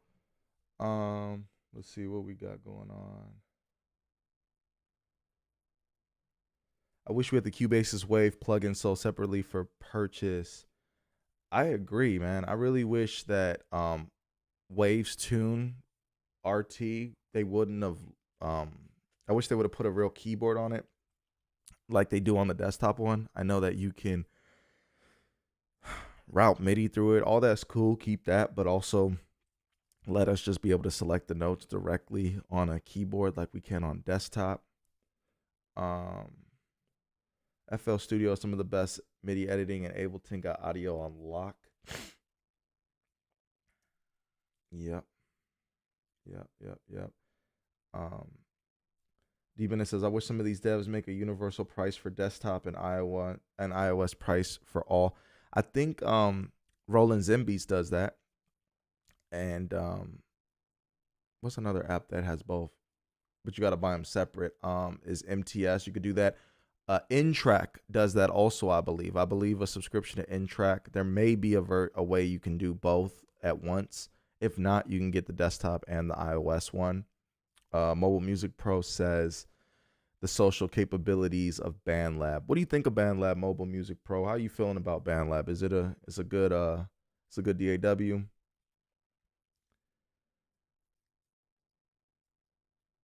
And 730 says, I'm surprised Waves hasn't put more products on iOS.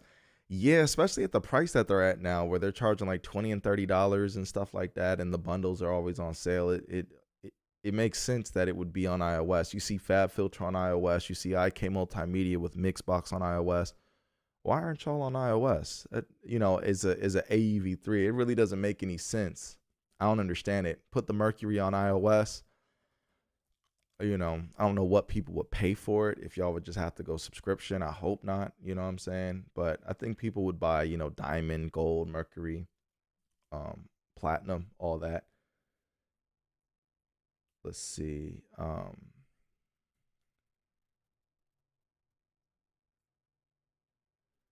Jersey Beat says, "What's good, everyone? What up, Jersey Boy Beats? How you feeling?" Sam says, "Gotta rush. Take care." All right, bro. Take it easy. Mobile Music Pro says, "BandLab is all right. It's 100% VC driven right now, so time will tell if it lasts when the VC money runs out." El May says, "BandLab is cool." Does BandLab support AUV3s? If it supports AUV3s, I'm definitely gonna check it out. But ZenBeats being able to directly get the chord data from Scalar without no workarounds other than just disabling pre-MIDI effects or whatever, I think is a really smooth little move. So shouts out to them for that. That's a big win because it's real difficult in most other DAWs to put it together. And what are we in? F Lydian? So ideally we should be able to just key lock F Lydian. And then instrument track. Load up Basalicious.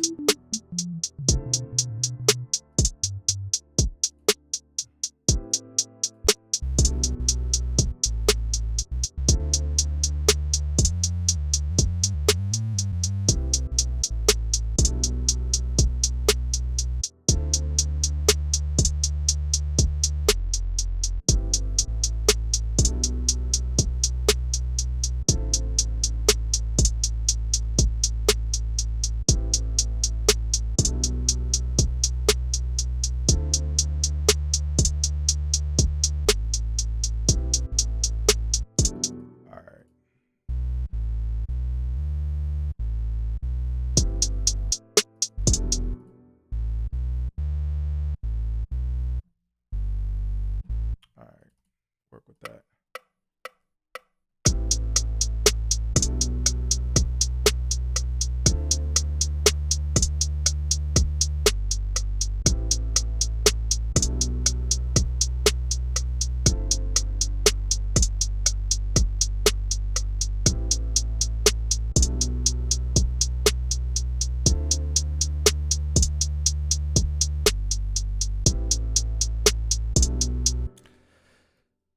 El May says, "Nope to AUV3 in BandLab."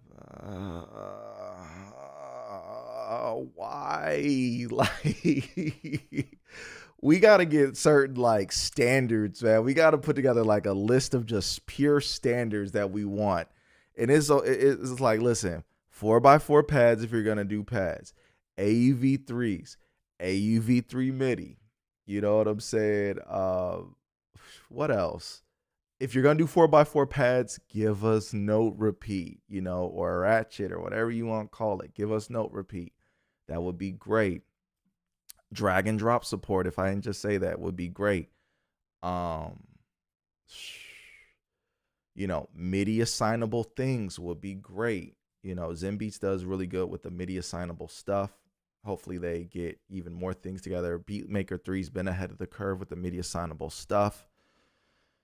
Being able to scale lock is wonderful. I think ZenBeats is probably the best example of getting scale lock right with this scale lock keyboard. I'm sure some people want to be able to change the color of this from this teal to whatever other color, but really ZenBeats gets a lot right with this kind of stuff.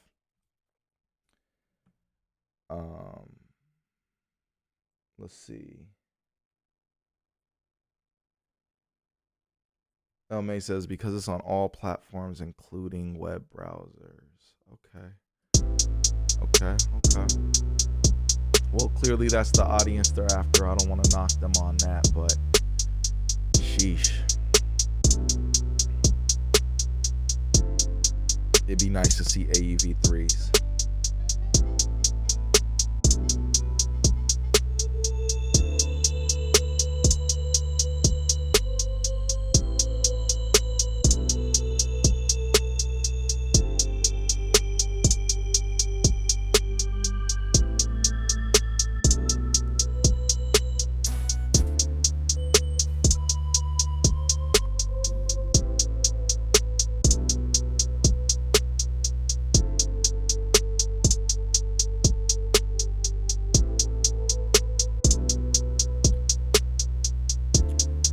Mobile Music Pro says, I have a post/video on the website on this very topic called What Are Users Expecting from Your Apps?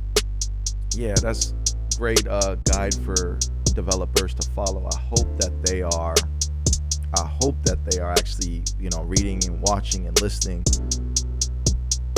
because we're getting a bit more evolved now with iOS, and I think it's like, I don't think a developer should waste their time if they're not gonna come out with things that are, addressing the things that we lack. There's so much room for someone to really win big with an iOS DAW if they just get certain things right. We're a real loyal, real loyal crowd to the things that we like. So, you got people that will swear by BeatMaker 3, swear by Koala. For instance, you swear by Cubasis, for years now, Cubasis. So we're loyal and devoted to the DAWs that we pick. And if someone just comes in and just gives us a few of these key features, I mean, they'll have a winner.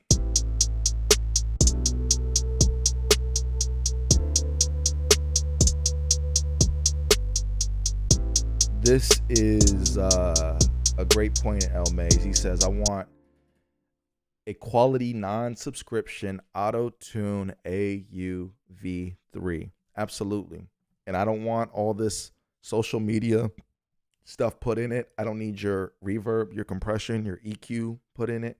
Just give me the auto-tune pure and make it stable and make it where I could stack multiple instances of the auto-tune in an AUV3 format, and I'll be good to go. I will, right now, $50, $75, $100. I don't care. I want an AUV3 auto-tune. I don't care how anyone feels about me saying you should price gouge this on iOS, because it's that important to me. I think that it's the one missing keystone with vocal tracking on iOS is a good auto-tune and a good Melodyne. That's an AUV3. Vocal Tune Pro in Audio Evolution Mobile is really good. And the Cubasis one is good too for a more natural sound, but it's still not AUV3. You still are forced to use those DAWs, and not everyone wants to be stuck using those specific DAWs all the time to track vocals. So I would really like to see that auto-tune. If y'all listening, and whoever else, if y'all listening, we need a quality auto-tune AUV3. Nino Beat says, we have to agree to Pro DAW pricing first. I don't think anyone's against paying Pro DAW pricing. What would Pro DAW pricing be? $100? $199? I don't think, for the right situation, I don't think no one has a problem paying, those kind of prices. Like Cubasis, what is Cubasis new? Is Cubasis like $50 or something like that? Mixbox is like $80. Like, is Mixbox $80 right now? I gotta go find that out. But we got expensive stuff on iOS. So it's not a matter of people not being willing to pay. I think it's just we don't want to pay $30, $40, $50 for things that are like half broken or not updated.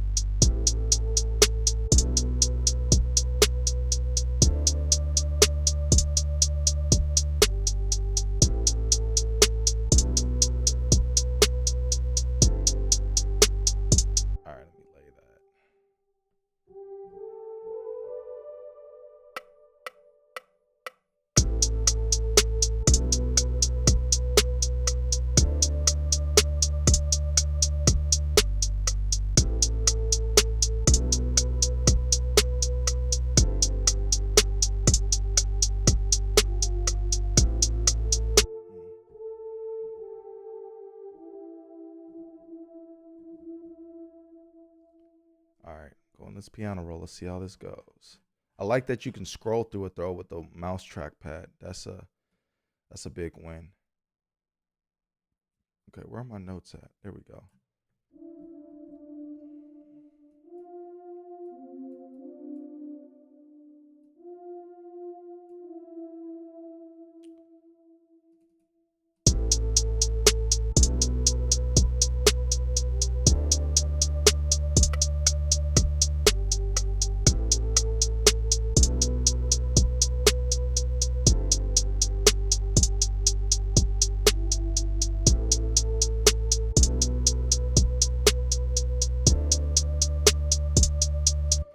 Okay.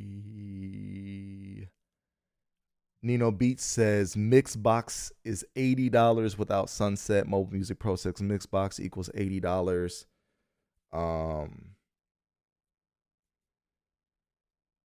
Yeah, man. So if Mixbox is $80, and I don't think anyone feels like they got played with Mixbox being $80. I don't think anyone feels like sideways about that. I feel like, okay, it's a powerful app. It does what it does.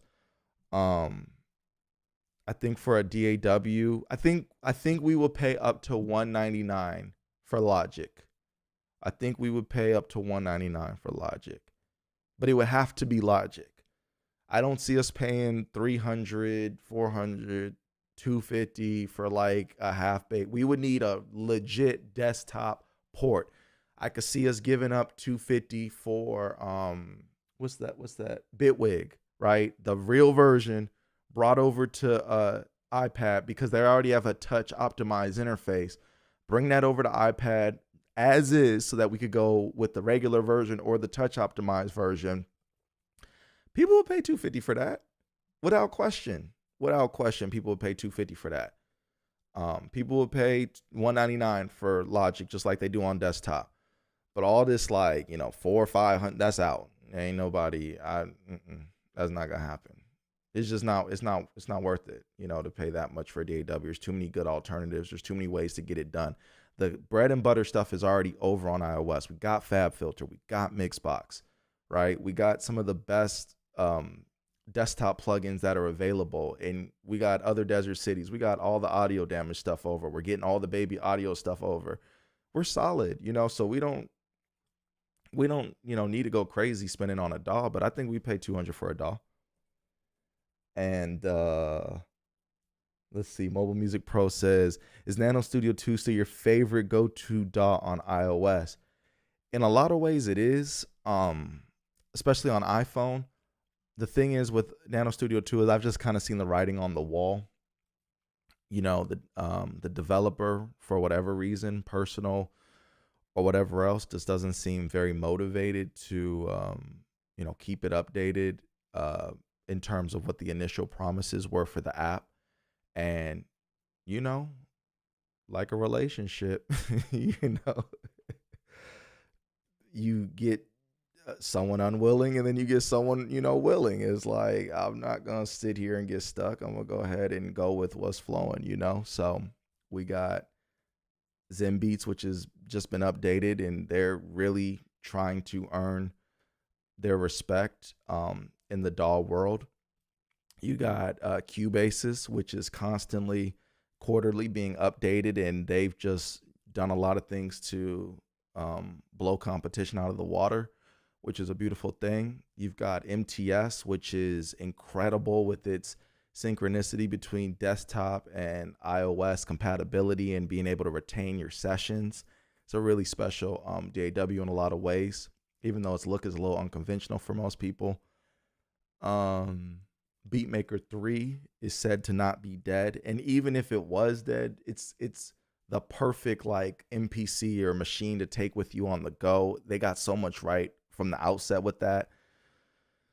I don't know. It's just, Nano Studio 2, I think is real musical. I like it a lot, but I'd like to have the developer like it also. So until that happens, it's not going to be what I'm faithful to. How about that?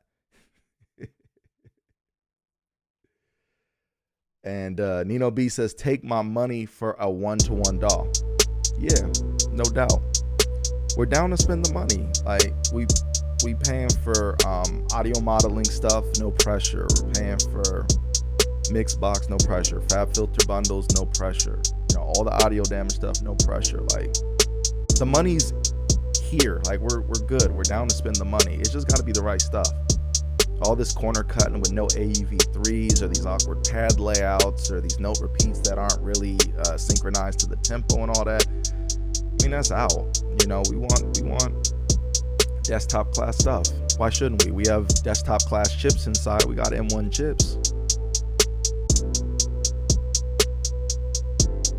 Nino B says NS2 is so good though. It really is. You got a lot right. Great workflow. Very, very musical. D Bennett says I haven't gotten into Fab Filter yet. I've been rocking with tone boosters. Yeah, tone boosters is super dope. And the benefit about tone boosters over Fab Filter is it works on iPhone also. So say you're doing stuff on iPhone, you're good with tone boosters. So if you perfect it on one platform, you got it on all of them. And then it's got desktop apps too. I think the desktop stuff is free to download, but you can't save presets or something like that. Like what? That's crazy. That is no pressure.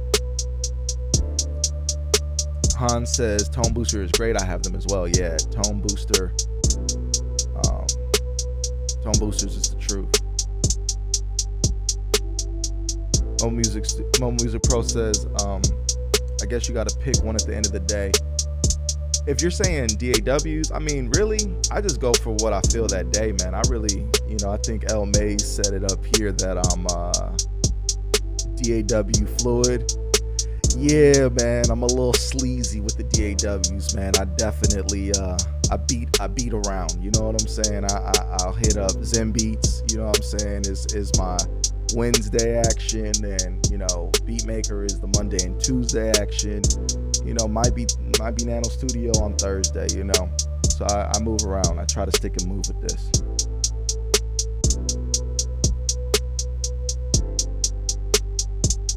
Let's see real quick. Nino B says if Fab Filter made a DAW, good lord. Yeah, that'd be interesting. Benjamin says stick with Tone Booster and save your money. Fab Filter is real good stuff. I mean, Tone Boosters is good too. I don't think you go wrong with either of them. May says there are 2 customers for iOS. What are those 2 customers? Benjamin says Tone Boosters is super capable and it works on the iPhone too. Yeah, exactly.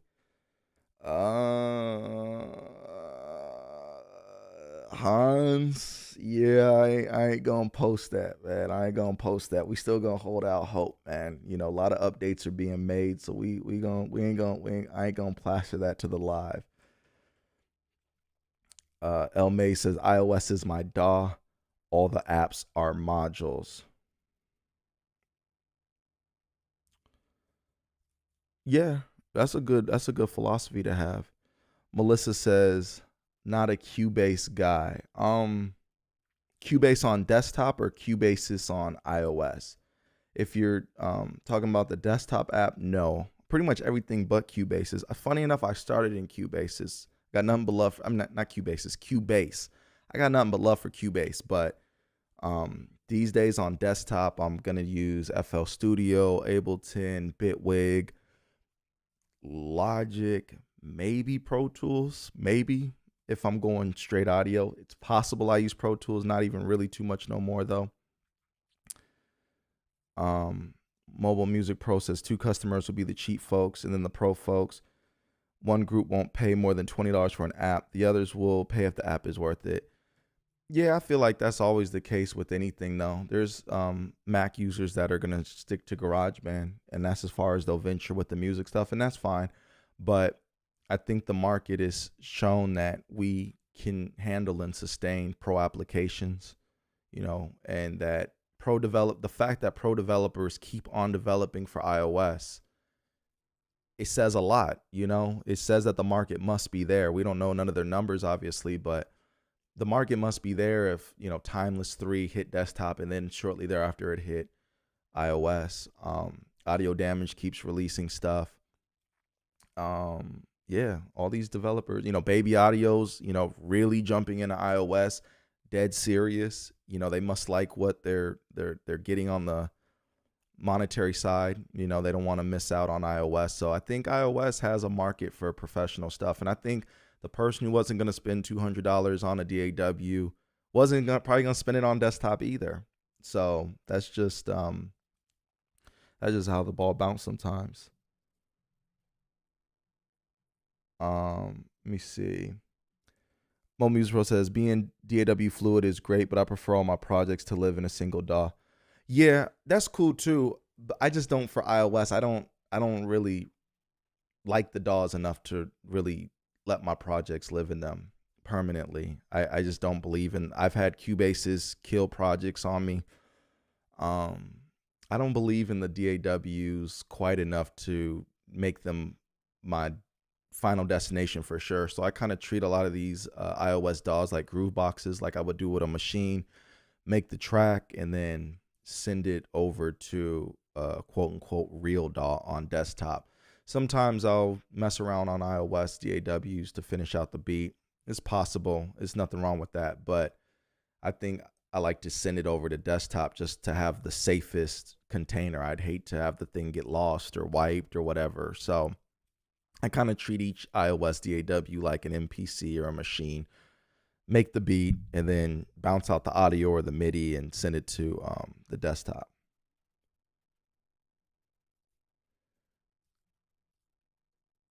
Han said, I'll tell Vincent we could do $100 for BeatMaker 4. Yeah, well, yeah.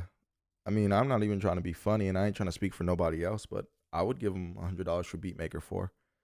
If it's building on top of BeatMaker 3 and addressing all the things that people have asked for and it's better in all these different ways, it's absolutely worth it. Like the MPC, $1,200-$1,300 is less capable than BeatMaker 3 in a lot of areas. Now, mind you, it's a musical device, no doubt about that. It's hardware, no doubt about that.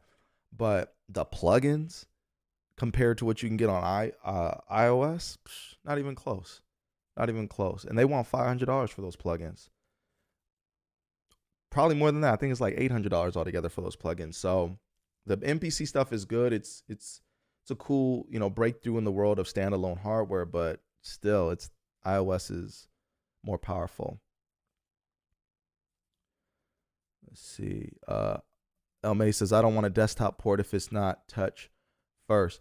Yeah, I want it to be I want it to be balanced. I want it to be able to be good at touch, like it should be. I don't want no lack on touch, but I also would like to have keyboard and trackpad support as well. Because when editing audio, I tend to like using a mouse or a trackpad for that part. Mobile Music Pro says, I would pay $99 for Cubasis 4 or BeatMaker 4. Beat says $100 for BeatMaker 4 right now. So the market is there. That's proof right there. Just in this small chat with only a few people, we've already got, most people saying, listen, I'm going to go ahead and I'll pay $99. I'll pay $100 for the next iteration of BeatMaker 3 or Cubasis. So the money's there. The money's there. Blessed by G Beat says Cubasis 3 is really making huge strides though on iOS. Yeah, it really is. It's really like, the best traditional DAW I think that is on iOS. 730 Production says, that's why I don't have an MPC. I use my iPad, BeatMaker 3, and Koala. That's a smart move. I grabbed an MPC because I wanted that sound bar and I wanted that I thought I wanted that experience of having the hardware, but for traveling, but it was, it's pretty clunky compared to an iPad to travel with. And then, it's touch with the pads and the touchscreen, but I don't know, the iPad's just smoother to me. Let me see. The thing I appreciate about iOS production is the point of entry to professionalism is very reasonable. You save compared to buying an MPC computer and a DAW plus plugins. That's a fact. When I got back to the Mac Mini and the MacBook, it just kind of blew my mind how much stuff cost. I had been so far removed from paying these kind of prices, like $99 for basic plugins and $250 for updates and $300 and $400 for DAWs. I mean, it's a lot of sticker shock on desktop compared to iOS. Like when you look at FabFilter, I think one plugin costs the price of a bundle. Yeah, one desktop plugin is probably like $120, $140, something like that. And the bundle, I think on iOS is like $130. You know what I'm saying? So it's a big benefit to rocking with iOS. And let's see. iPad Beatmaker says, I've already had that convo with Vincent. He knows what's up. Bet. Yeah, hopefully we get some traction on that, because Vincent really needs to understand. I'm sure he does. He's been selling apps for a long time, but he really needs to understand that we don't have to have it at $20, $30, $40. We will pay, a very fair price for Beatmaker. There's a cult following. We really believe in the app. We love it. So, and he got a lot right. He doesn't have to do nothing like in terms of reinvent the wheel, just refine. I know he's got to rewrite it if he's going to do 4, but a lot of the stuff that's in there is perfect. Just needs a little bit of refinement. Blessed by GB says, with the investment of the M1 iPad Pro, I would pay $200 for any full-fledged DAW on iOS. There's another one, $200. Bam. The market is there. The money is there. Mobile Music Pro says, there's very little screens that have the brightness, touch response, and the resolution of the iPad screen. I've heard about this. I was thinking about getting like a Surface Pro in order to do like Ableton or Bitwig with a touch screen experience, but I've heard people say that it's not like an iPad, so I held off on that. And then I'm not the biggest fan of Windows, so yeah, there's that.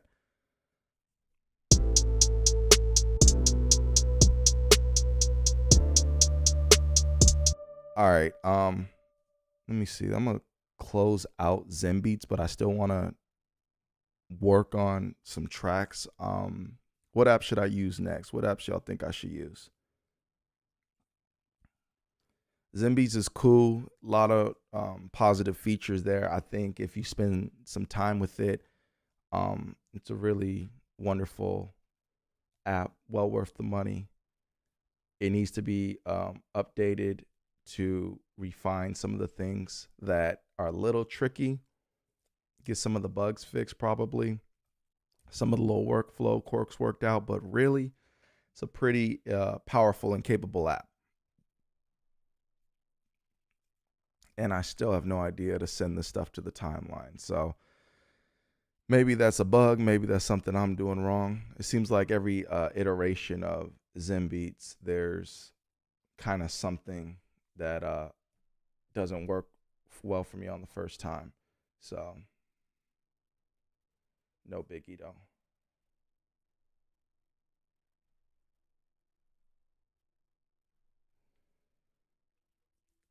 Uh,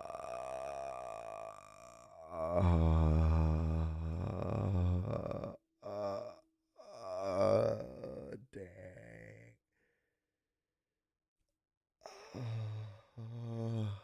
All right. Okay. Okay.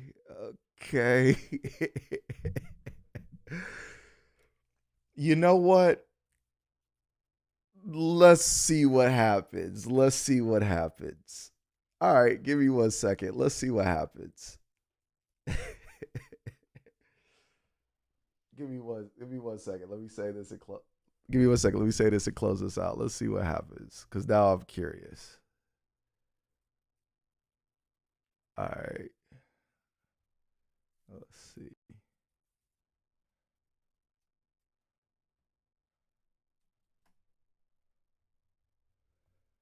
I'm still here. Just give me a second. I gotta load this other app up. Hold up. All right.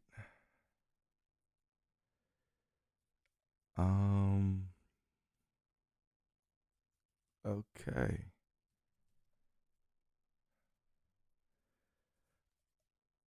Let's see how it looks here. And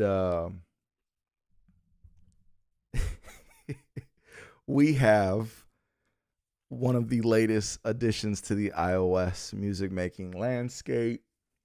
I think it's pronounced Vatinator. Very interesting looking app. It has a new take on the pad layout of 3.5 by 4. Because I say half because you've got your fourth set of pads right here. So real interesting design choice here. No, there's nothing wrong with your screen. This is the color code layout that they've decided to go with. It's got a pretty looking note repeater here that unfortunately doesn't just note repeat, it arpeggiates, which it's an interesting decision. It was an interesting decision. Yeah, interesting design decision. Yeah, kind of. So I guess you really, for me, I guess, go one at a time. Um, it's got the top here. You can get your audio unit, and we've got. Let's go with Ghost Piano because I like that, and we've got this cool little scale layout here, of pads. Kind of gives you like a launch pad type of vibe.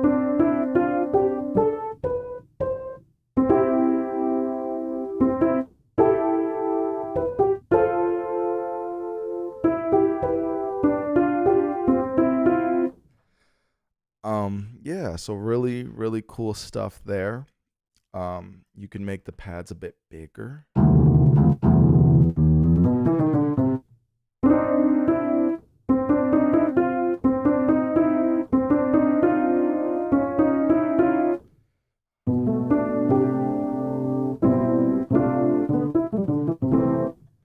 Let's see if it accepts a MIDI controller. Let's see what that does. MIDI learn? No.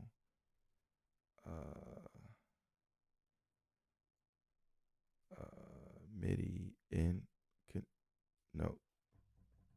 CC. Okay. Okay, how do I get out of this view? Okay. And I'm not seeing an easy. Oh, okay. All right. And it looks like the menu wants to hang around a little bit. Yeah. So, and my MIDI controller still is not working for some reason.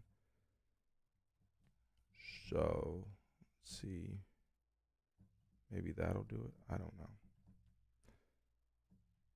No, you don't want the clock.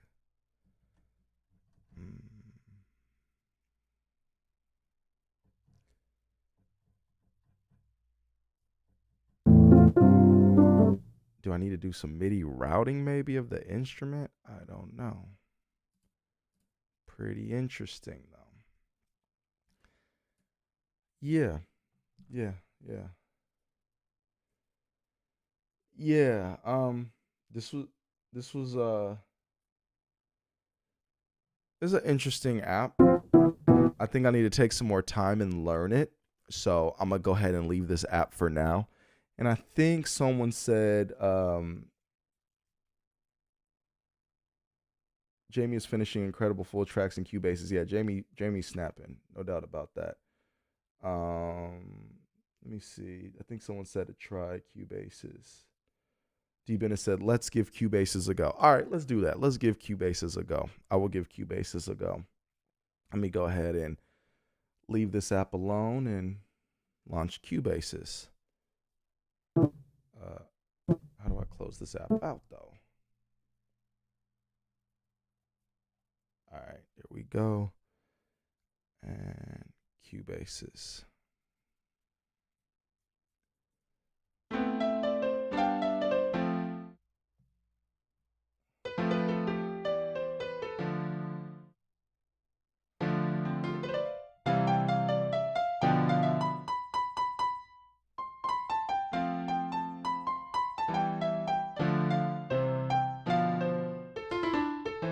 I wish you could drag and drop like chords onto these things. Like it would be so dope to be able to take like chord like a MIDI like a set of MIDI chords. Like say I had like 5 MIDI chords or whatever, and then I could like drag and drop them right here, and it would spread them across the first 5 pads or something like that. That would be super dope. That would be super dope. Oh man, someone said you sound 730 said you sound stressed. Nah, man, I'm not stressed. My voice just a little crackly, man. Yeah, it's just my voice a little crackly. That's all. You know, I ain't get much sleep. I'm about to drink another energy drink. That's all. I need to go ahead. Let me open this water, actually. Yeah, I just need to drink some water.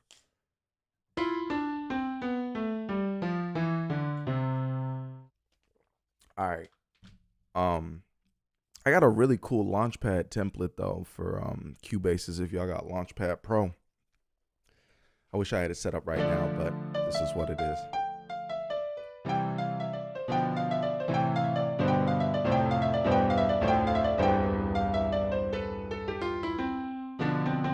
D. Bennett says, how many instances of Scalar 2 can you get before it starts to act up? I'm noticing about 4. That's with my iPad Pro M1512. That's a good question. I don't want to find out on a live, but I've only really I only really use one instance of Scalar per session usually. All right, hold on. It's been a while since I used Cubasis.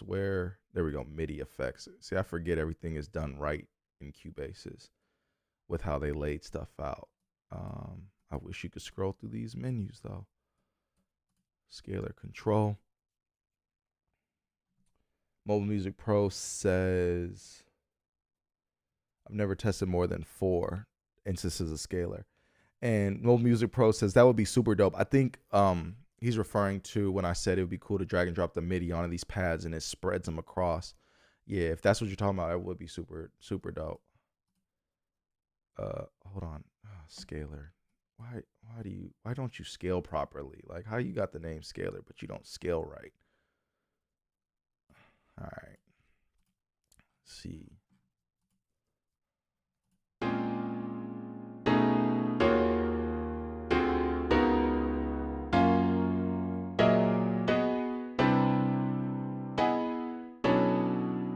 Oh, by the way, if y'all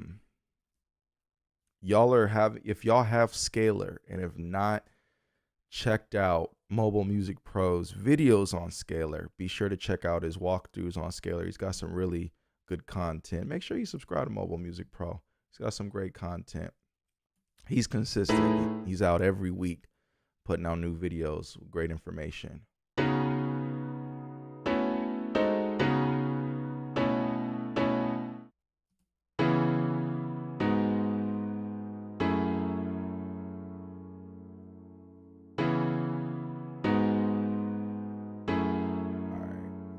Just lay that down. Let's see. And then I believe with Cubasis, I can go. Do I go record a track? Is it MIDI through a recorded track? Let's see, recorded track.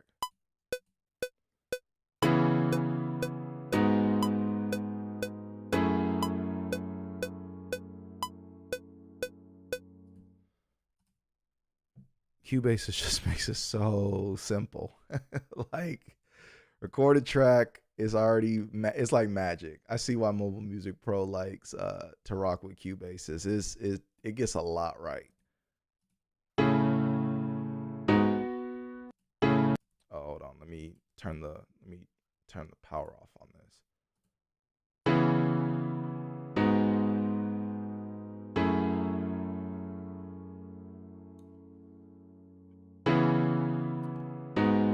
No doubt, Mobile Music Pro, man, it's well deserved, man. You got some great stuff, and you're very consistent, man. The iOS community is much better because of what you have put together.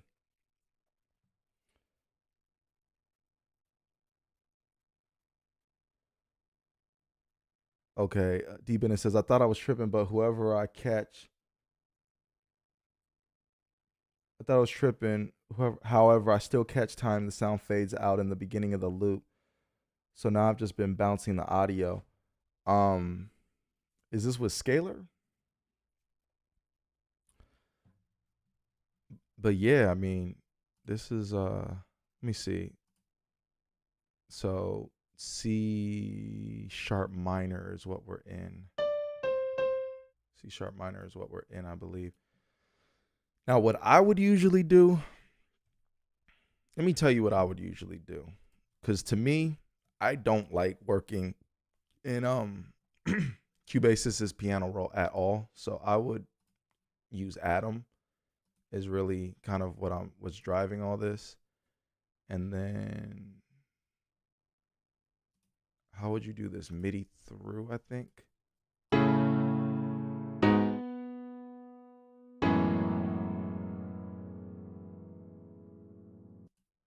Let me see. Let me turn scalar off. There we go. And delete and turn off the loop. And then what I like to do is extend this out a couple bars because sometimes the chord isn't completed at the 4-bar.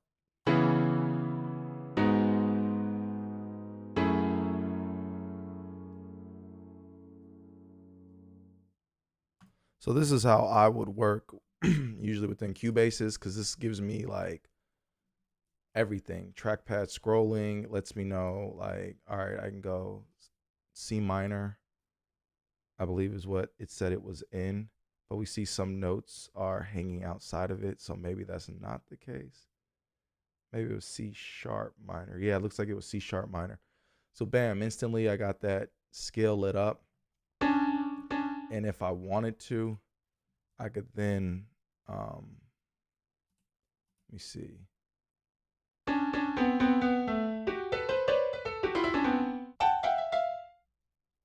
Why does it sound like that's weird? Let me see. So we got that, and then go ahead and take that off for now. That's weird. Why is it double triggering? Is it because the MIDI through's on?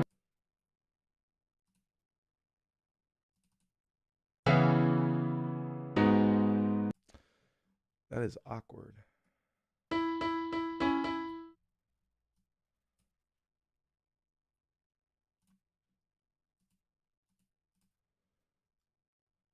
Undo.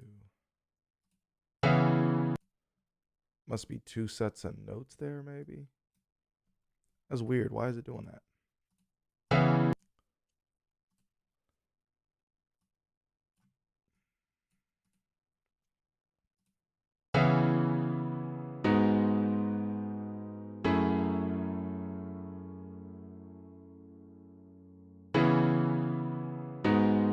All right, so something's going on with Cubasis where the first note is having this weird sound, but whatever. It ain't gonna stop nothing. And audio units. Let me change this from this piano into the ghost piano of decent sampling. Actually, this is cool. I like this piano. Yeah, it's vibier, you know what I mean? And then I've been liking the sound of Waverly lately. Waverly Excel. And then it's like, all right, I don't even know what key I'm in. Let me go back into Atom.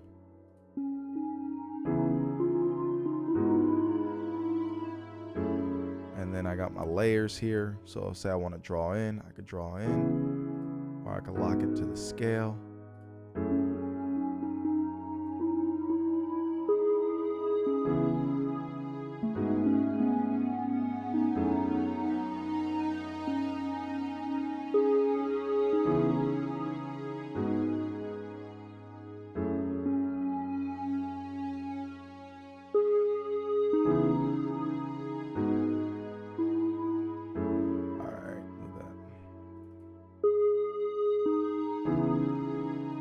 Forgetting Cubasis, can I pre-roll? Pre-count. Or do I have to? Is there a way to do a pre-count in Cubasis? That's when I'm recording though.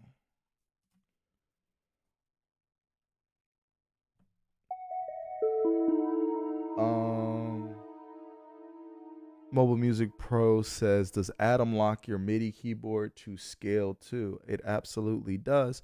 And if you got a pad controller like a 4x4, it will lock that to a scale too. Atom 2 is the truth with that. How Mobile Music Pro, is there a way to get this to pre-roll on playback, or is it only for recording?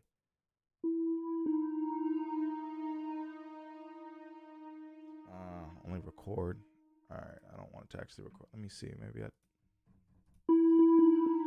ain't there a separate monitoring?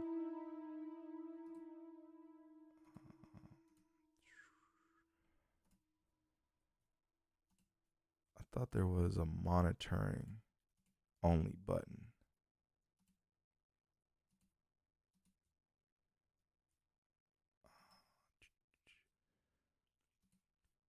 Let me see if I make it bigger, maybe.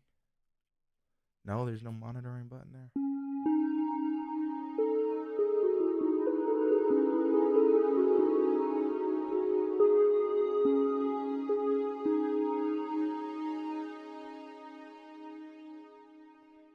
Okay, see, he says, I usually use scaler from Brand Bros to stay in scale. Brand Boss to stay in scale. I'll definitely check that out. I've never heard of that. Dang.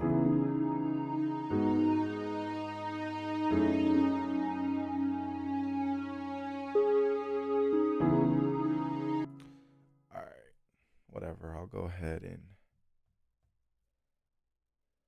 just rock out with the regular Cubasis piano.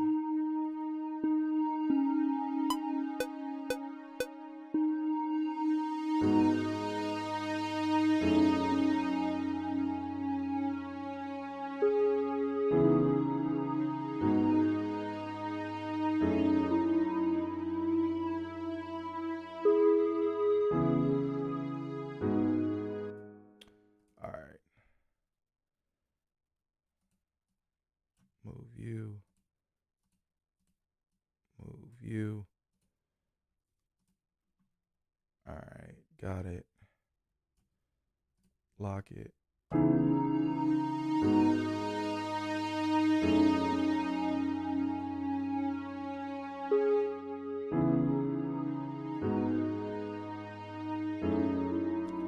And then what I would use for my drums, and I recommend everyone port their stuff over, is, what is it called? Satala? Yeah, Satala is really where it's at for the drums. And I say this because, like, you can swipe and change all the different pads that are in the pad folder, all the different drums that are in that specific folder. So I assign the kick to this pad, the kick folder, and now everything I do is kick. So I could lay something real quick, and then I can go, you know what, I want to change the hi-hat, or I want to change the clap snare, whatever. You know what I'm saying? So that's really, to me, my favorite method of using drums in different DAWs that are not named BeatMaker 3. And let's see. I'm trying to think of the best way to do this on here. Would it be to duplicate the tracks or just do different outputs? I'll just duplicate the tracks for now. It's the traditional way. Load up the plugin.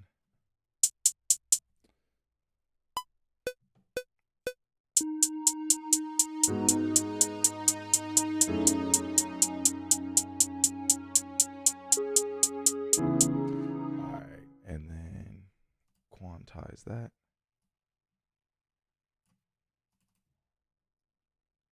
I can just quick yeah, there we go. We're good.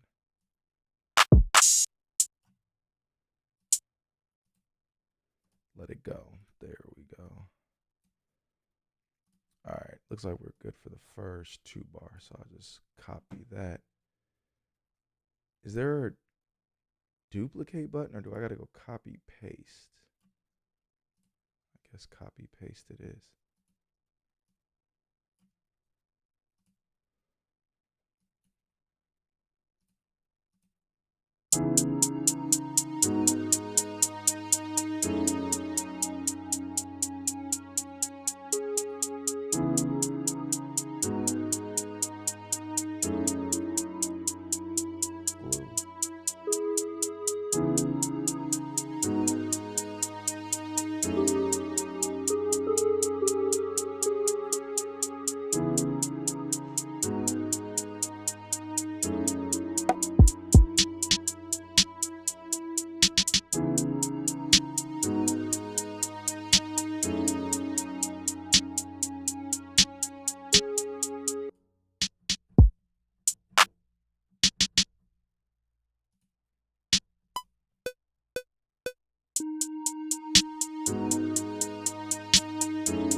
All right, and I think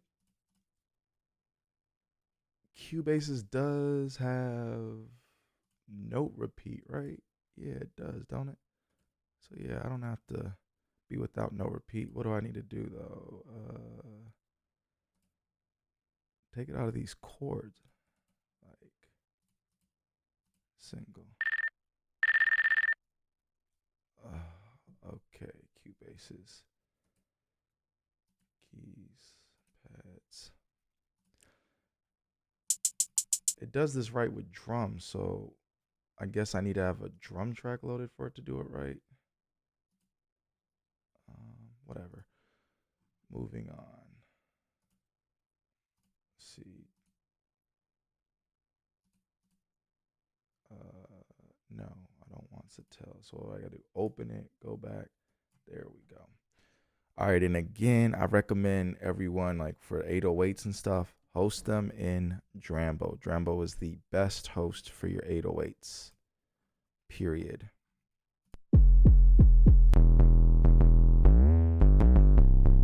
And then again, cheat code, put on your trusty scale lock with Atom. And you could even draw your stuff in with Atom if you wanted to.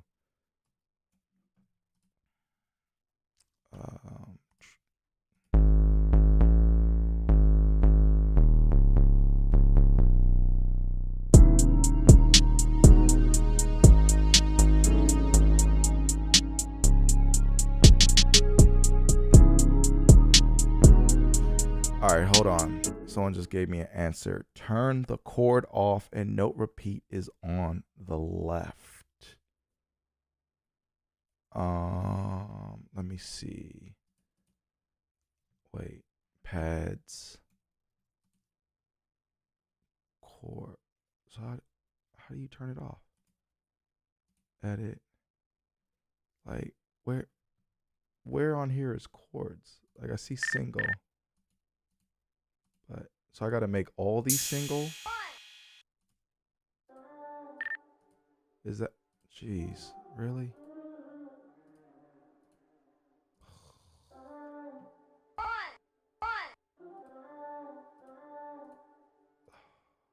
Really?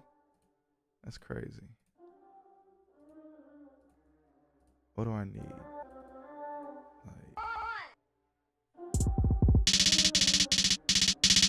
All right, it just works on the piano, so cool.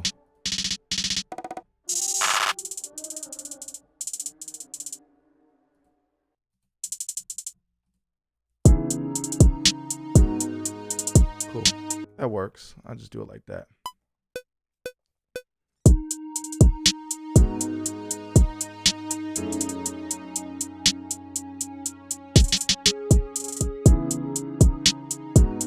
All right, and then how do I merge these together?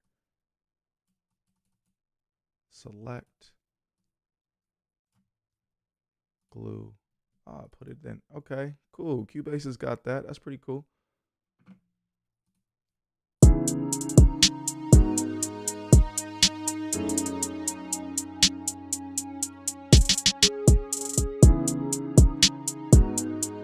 All right, not the best, but with some refinement, if I took some time with it, I'd get that right. Let me see.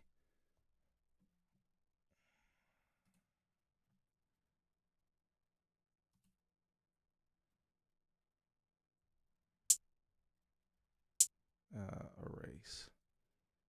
There we go. All right. Why is Dramble the best host for 808s as Mobile Music Pro? All right. The reason why Dramble is the best host for 808s is for a few reasons. One, you can build out the perfect module for your 808. So you see I've got my attack, sustain, decay, release, all that. I've got the glides. I've got saturation.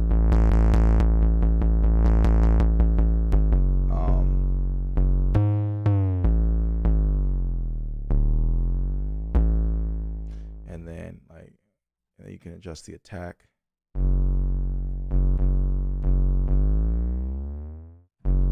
So get that, let's see. Bring the attack a little bit up more. That New York drill, you know what I'm saying? So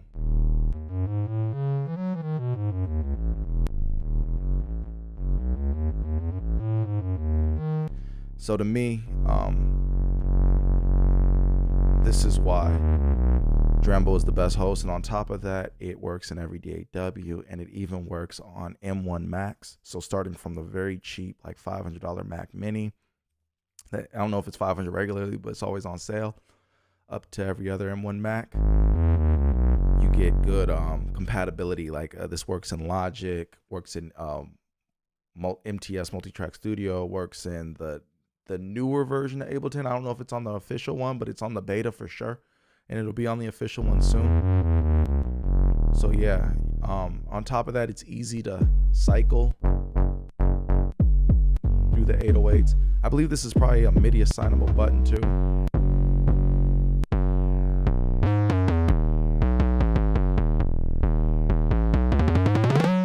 So nah, you can't do everything regarding 808s and audio layer. I love audio layer. I'll show you my audio layer collection. I go crazy with audio layer.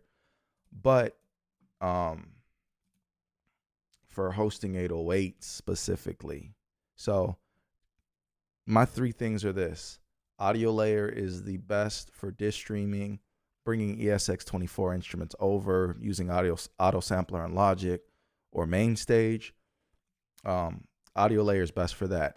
Satella is best as a drum host, where you've got your stuff organized in folders or tagged, because it can cycle through, switch out the pads. And then Drambo specifically, to me, is the best for 808s because of all the modules that you can build, for your 808s. And once you set it once up properly, you can go ahead and bring all your samples in, and it just works really good. So I tried 808s with audio layer. Didn't really do it for me. I like them better in Drambo.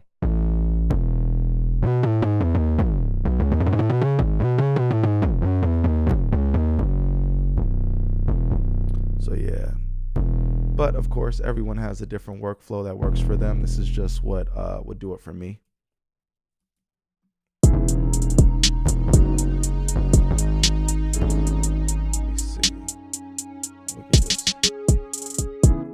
code this. Let's actually,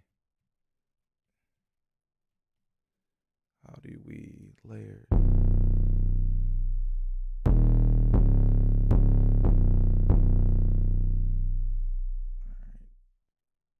Draw.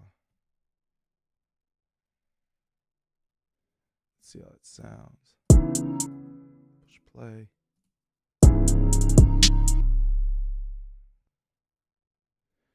And move you up an octave.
So what I would do to just help this out a little bit is duplicate it, bring it across via the clone button. Always make sure your stuff is still on time. Atom doesn't always make sure of that for you. And then I would put another 808 hit on the second half of this.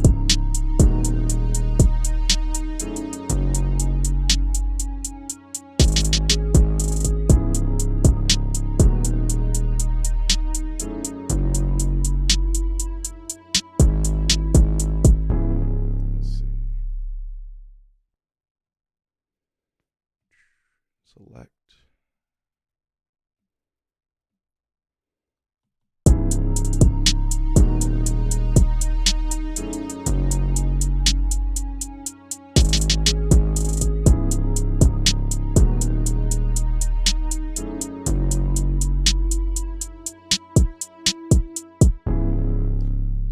Something with that ending part, as you can hear. It doesn't quite sound right, which is why I like using Atom even for the drums, because I could see where everything is. So what I would do is just bring Atom in, hit record, make it 8 bars long, 9 bars actually, just to be sure that it gets everything, and do MIDI through, and then let it play.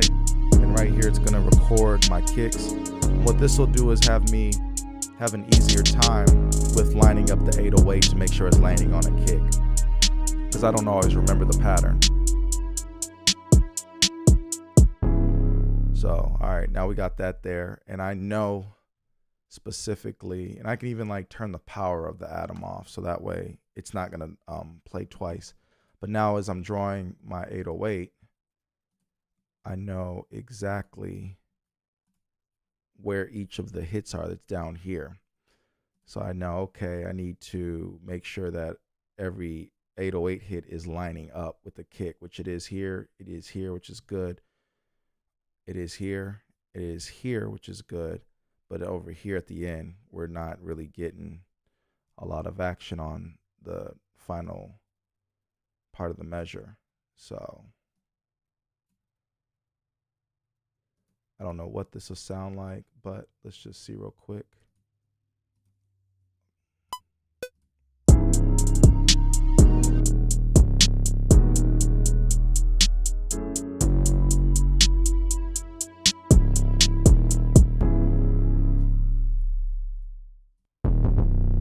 There we go, we'll go down.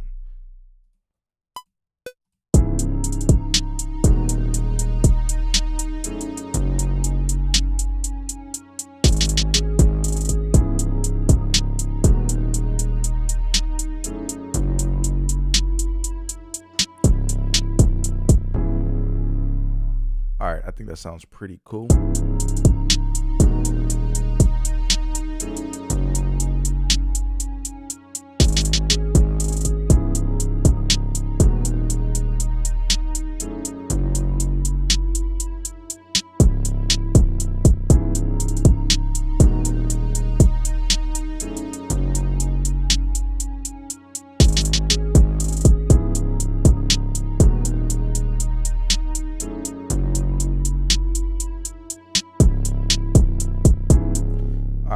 So yeah, using Atom it's another cool little trick to use Atom and get to make sure that your 808s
And I think with the 808 being what it is, I'm going to go ahead and run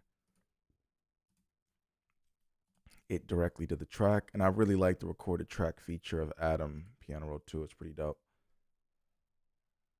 Just go ahead and enable that. It should just run.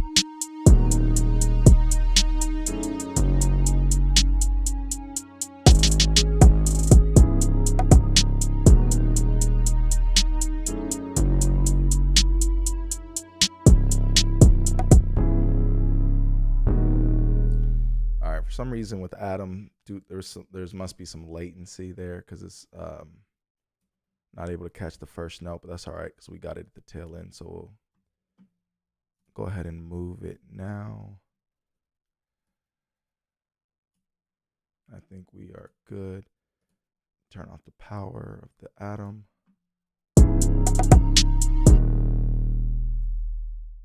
Okay, and then we can go ahead and move this back into place and turn off the power of Atom, because now we've got everything that we need as far as information, but we can still use the Cubasis timeline.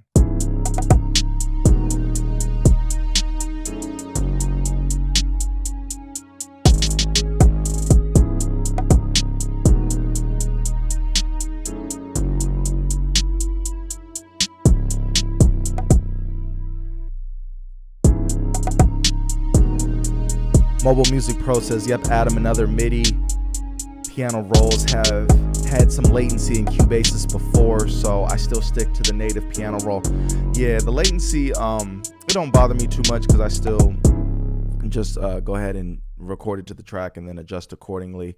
But for my editing, I definitely, like Atom through those parts. And then the fact that even though you could power it off, it'll still remember between all the different instances what's going on is pretty cool to me too. Let me see, what do I want this to be?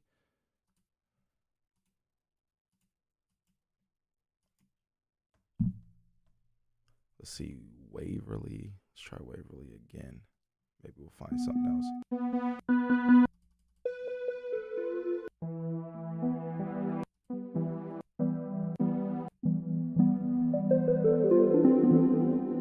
That MIDI effect on it. Atom. As y'all can see, I love Atom. I really wish it would get some updates. I hope the developer is all good.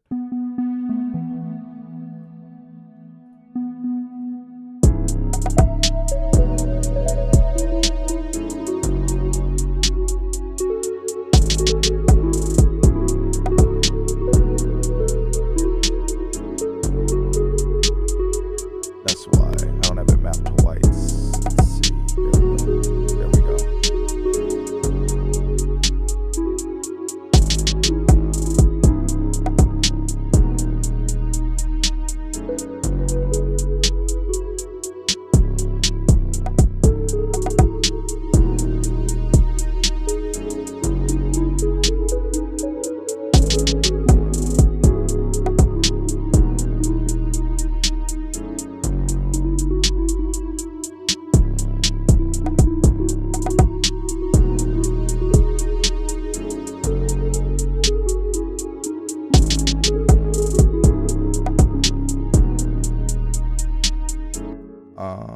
see. D Bennett says, so iPad beat making. So will you mix your beat in Cubasis or are you gonna export to desktop?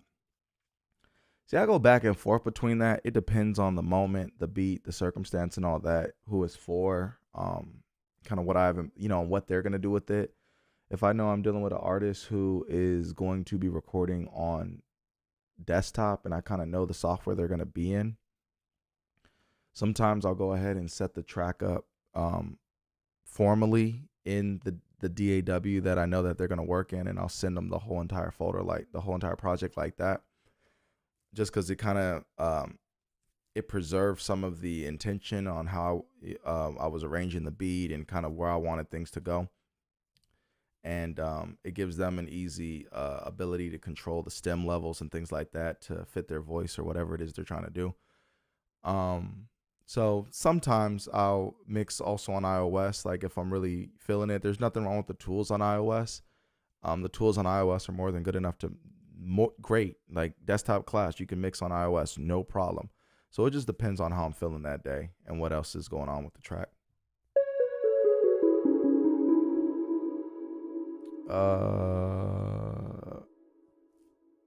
PR4Y says, I thought this was supposed to be ZenBeats. Yeah, it was ZenBeats for the first probably 2 hours almost of this stream. I think it was probably, about 2 hours. It was pure ZenBeats. But the people wanted to see Cubasis, so we give them Cubasis. ZenBeats is cool. Showed some of what it can do, but I think it's also cool to show both workflows side by side like this in a live. That way, people could kind of see some of the workflow challenges of both, some of the ways you overcome some of them workflow challenges, and which one kind of speaks more to them.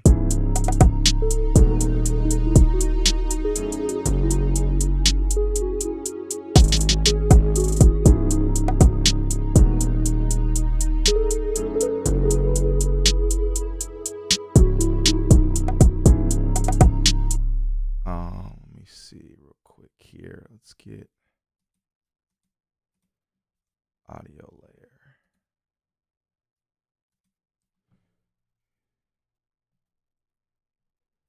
Let me see something real quick.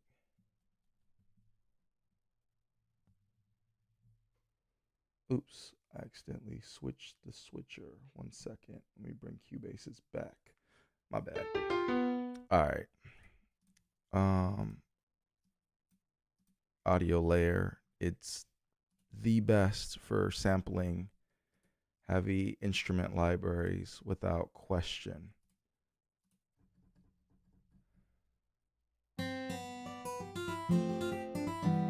Multi-velocity stuff, no problem. See, on this I sampled 3 velocity, 1 semitone each.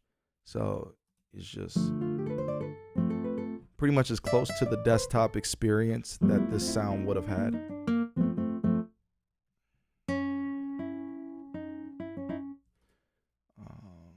Atom load.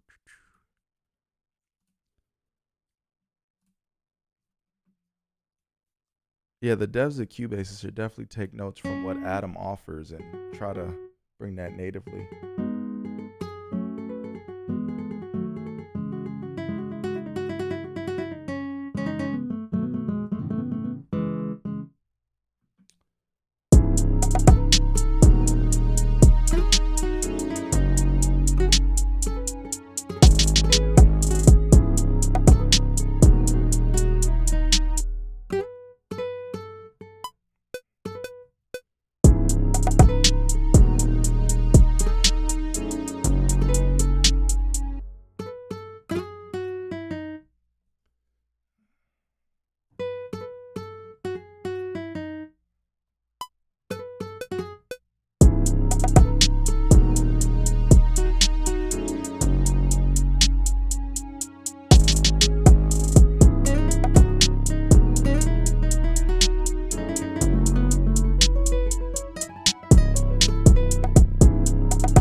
Sounds cool with 2 of them paired up, just one dropped an octave. And then I would probably pan one left and one right. Double tap, select all. Thank you, Cubase. Okay, now how do I drop this an octave?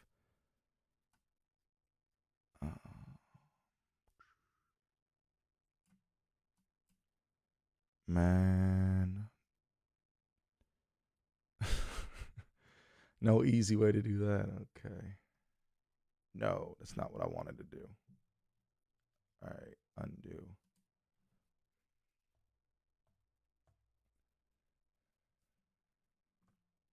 Okay, we want to end up here.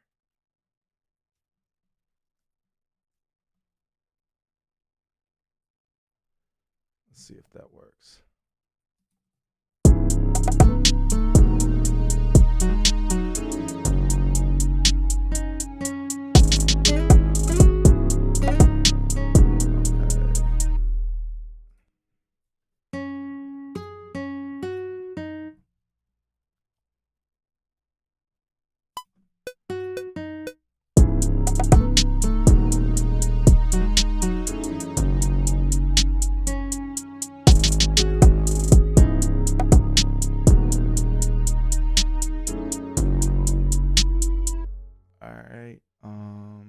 Copy this also here, paste it here,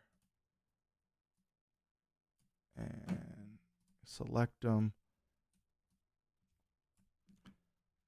glue, and then we want to bring this down an octave to C2.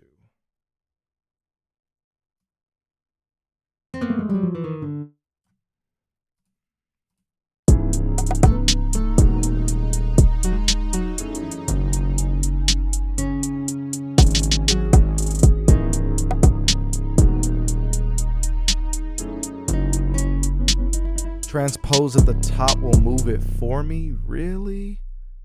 Bad. Okay. Yeah. Okay. That's clutch. That's what I needed. Bet. That's good. That's good stuff right there.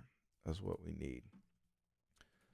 So yeah, I guess a lot of the stuff with Cubasis is just learning it, because I guess with ZenBeats too. It's got a lot of cool stuff. I love that these things are alphabetized. Just makes it very easy to find it. I wish you could search and I wish you could scroll, but man, it's a great step in the right direction.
What we got going on. Let me see. Benjamin likes to say Cubase's workflow is slow, but it's far from it. I actually think Cubase is pretty fire if we're gonna keep it 100.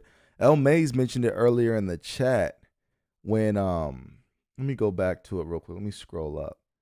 He says, I just remember witnessing the worst crash. iPad BeatMaking was jamming out, recording vocals, comps like a 2-hour stream, and Cubasis saved nothing. and he said that hurt. That's a fact. So to me, Cubasis has been on my bad list just because of that. But I really want to use it, want to like it. You know, I think its workflow isn't too bad at all.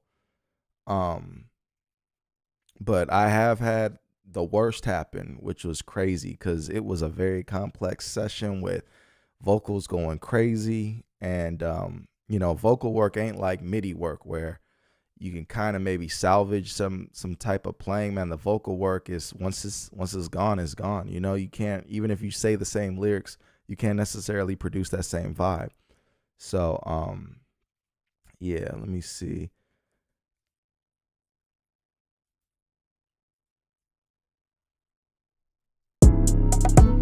Let me put some effects on this.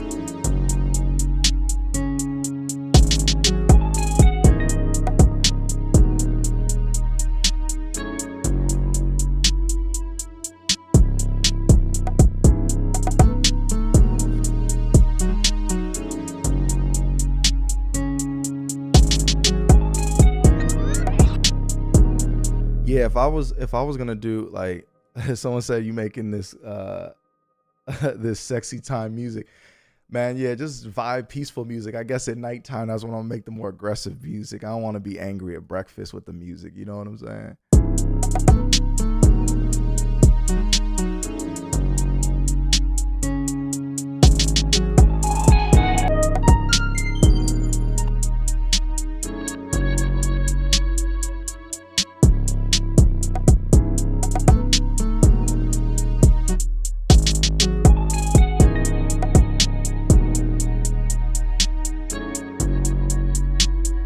Kind of vibey.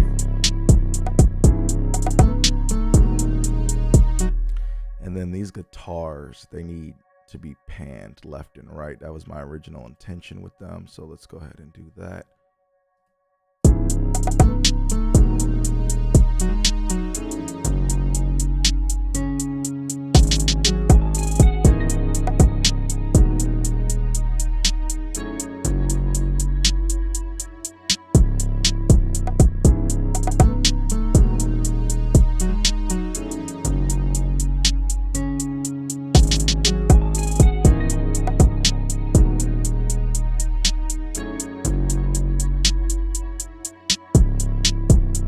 Then I'll put something to pan this automatically. I think someone mentioned that. Okay, someone mentioned yesterday that there's an auto panner in Cubasis. Let me hear how it sounds.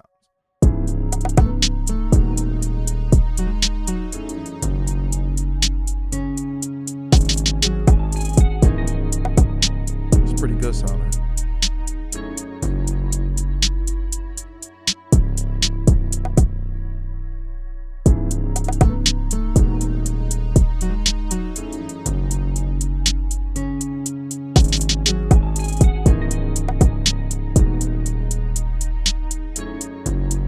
That's vibey. I kind of like that pan.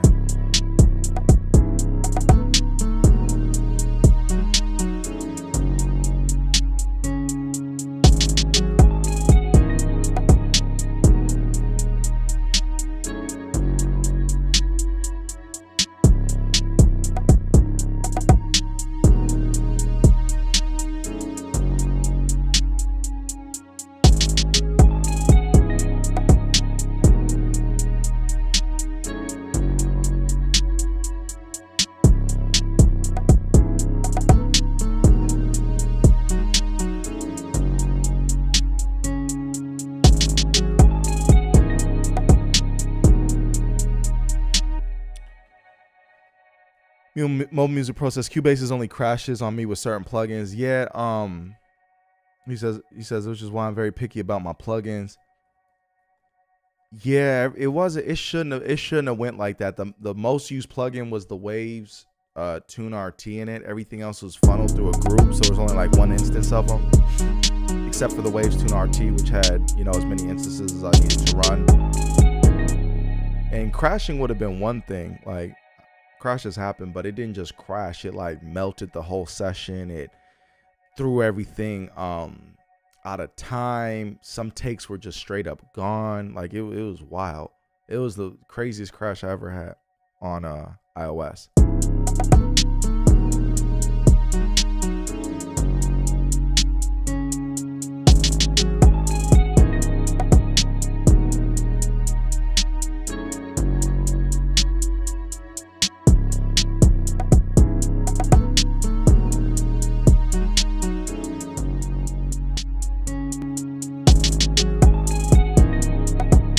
Mobile Music Pro says throwing a master strip. I usually wouldn't yet because I don't know if I'm done, and that latency that a master causes is kind of crazy, but I'll put one on there for now. Let's see.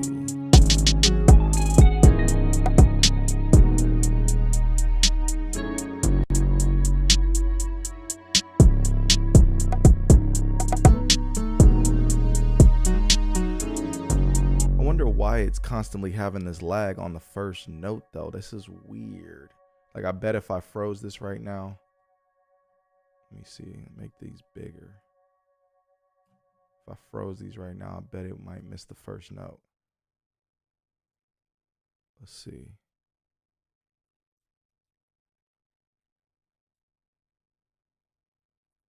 Okay, it did not. Cool.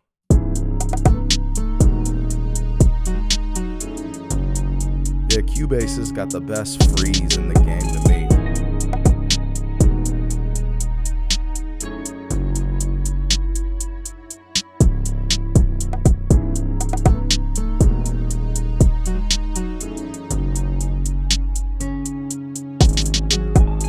Steven Tucker says, this is a dope beat for real though. I dig the little bongos. I appreciate it. Thank you.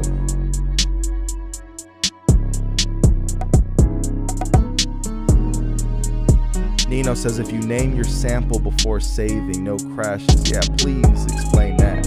Is that in Cubasis or something else? Let me see. Mobile Music Pro says, yeah, I save duplicate a lot. I'll have at least 6 versions of a song before I'm done with it. Or at least 6 different copies of the project. Yeah, that's a fact.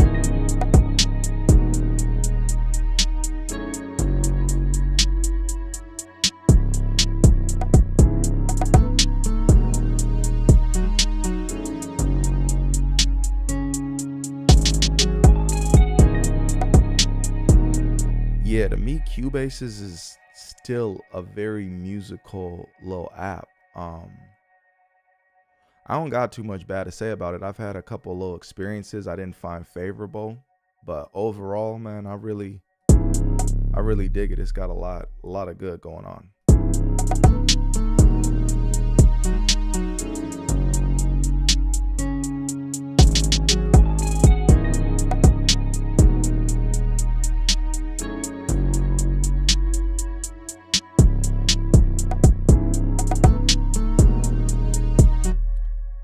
Let's see what else we got here. Let's rename this.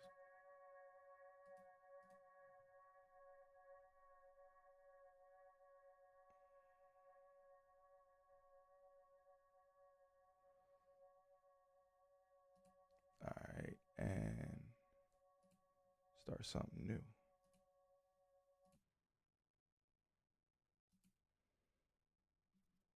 Let's see what we gonna start with.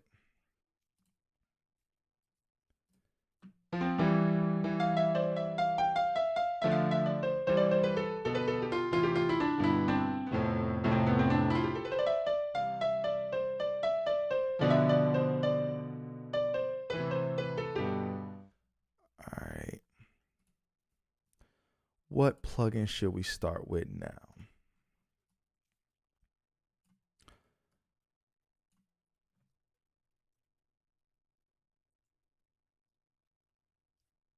Let's see. Start with Waverly Excel. Let me hear Waverly tables.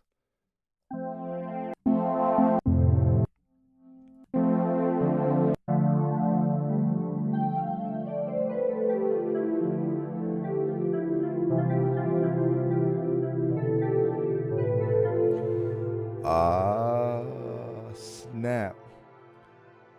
BT says, oh yeah, that first note issue is so annoying with Cubasis. Yeah, and then Steven Tucker says, I'm not sure why Cubasis does that first note thing. Yeah, it's weird.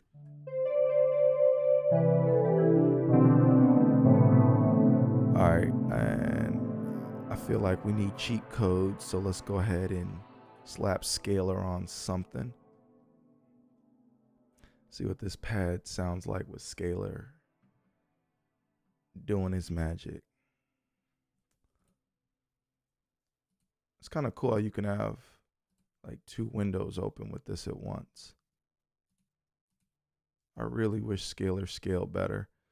And trust me, we as beta testers we're trying to get this to be better than what it was, but it just didn't really seem like there was much that could be done about it.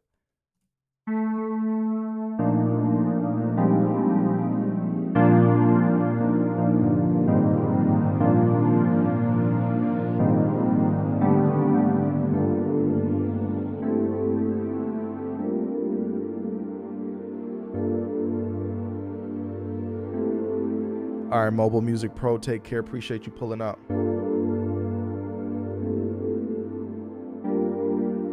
BT asks, what is the best guitar AUV3? You talking acoustic or electric? And I would argue probably none. I would say you probably gotta sample something that you like from desktop. Grab some sound packs you like on desktop and sample them in Logic or on main stage with the auto sampler. Send it to audio layer and bring it to iOS.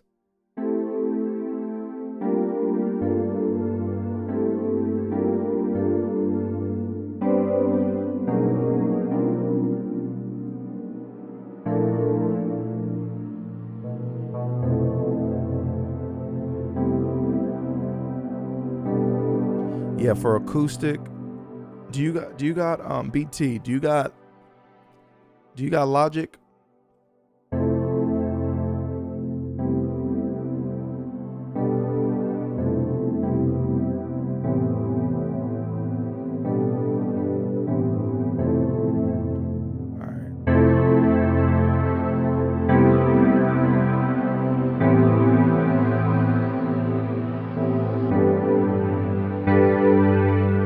Happy times.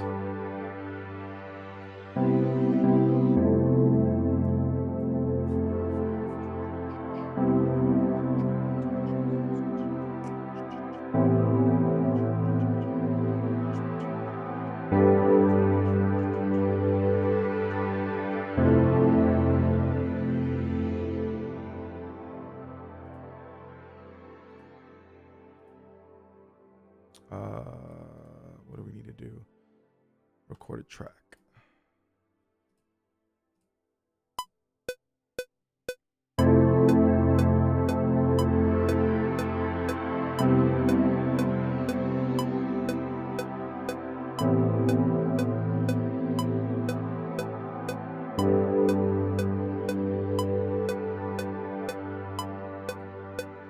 All right. Got that laid. And again, just for my peace of mind, I always like to bring it into Atom Piano Roll 2 just so I can get a better grasp of what's going on with the chords and, for the next layers of the track. And the way that I do that is I just record enable, turn on MIDI through, and there we go.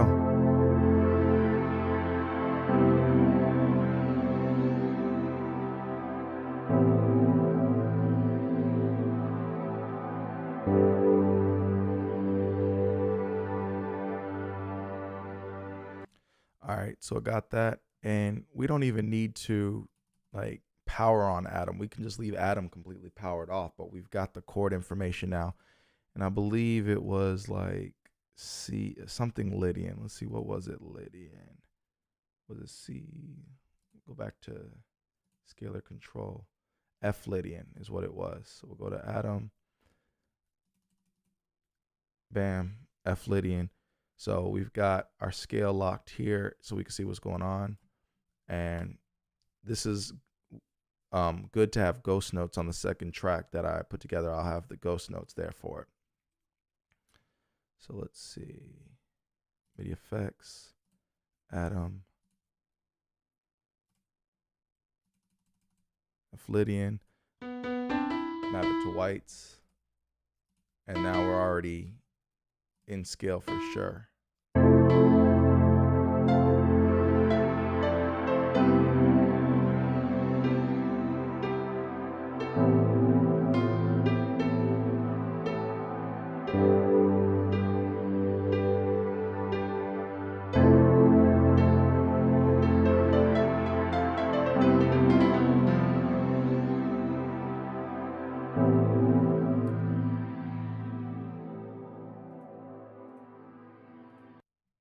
Oops, didn't mean to freeze that. Let's see, speaking of guitars, let's see what a guitar would sound like here.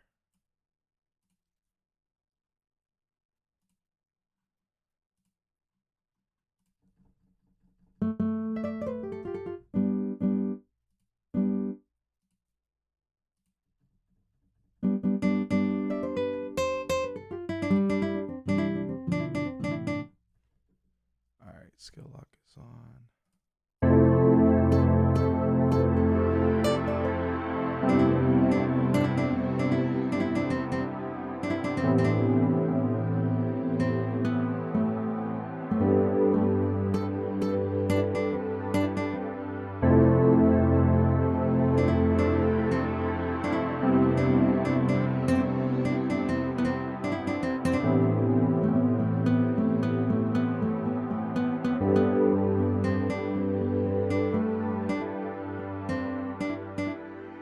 That first note thing, that is a trip. Let me go ahead and freeze this just because that's crazy.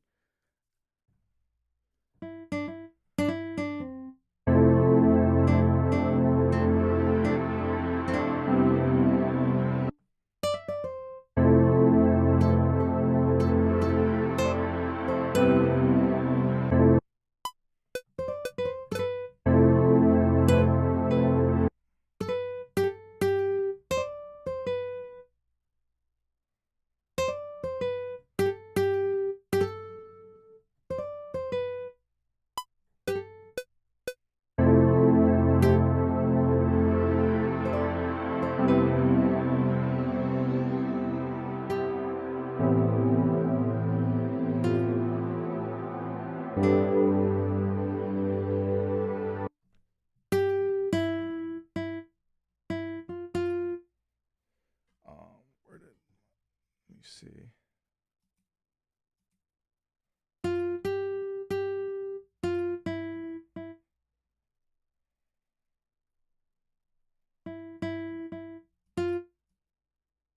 No, undo.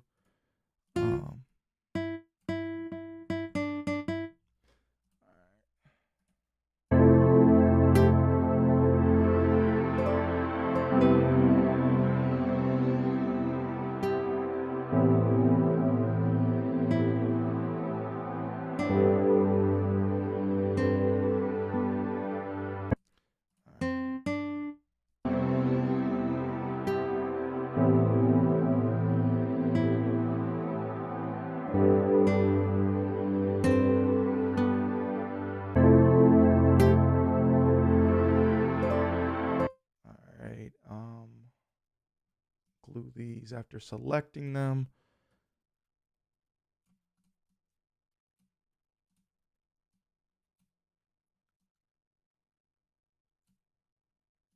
All right, got it.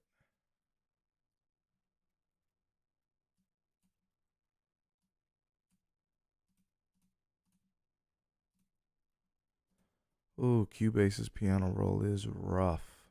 Sheesh. Not my favorite.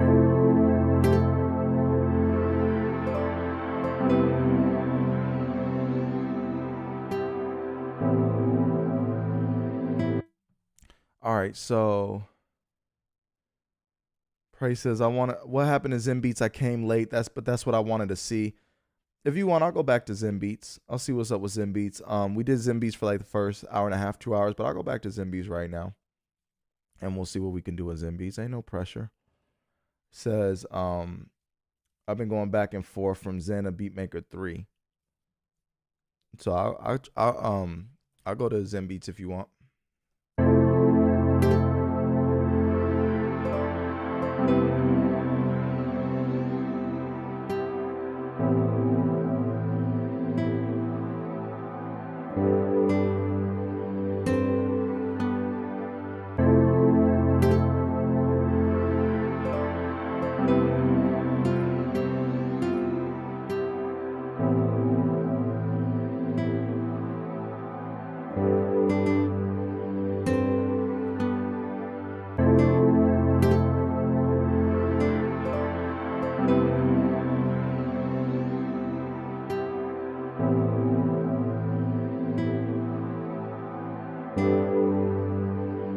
All right, let me just drop a bass line or something in here real quick.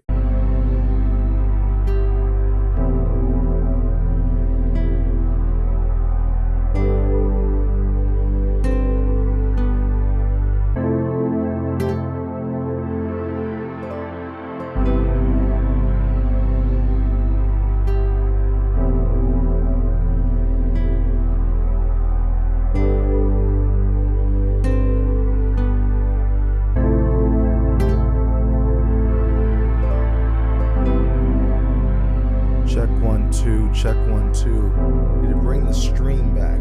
Let's see if it brought the stream back.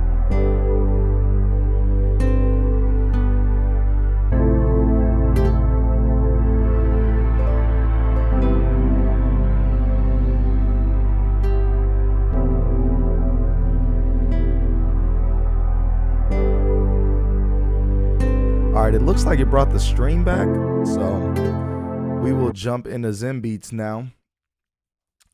PR4Y, if you're still here, I'll jump into ZenBeats now. We was in ZenBeats for the first part of the stream, but we jumped into Cubasis to kind of compare it, check it out, and now I will jump back into ZenBeats so that we are keeping up with the title of the stream. So 1 second, let me close out Cubasis here, and then we'll jump into ZenBeats.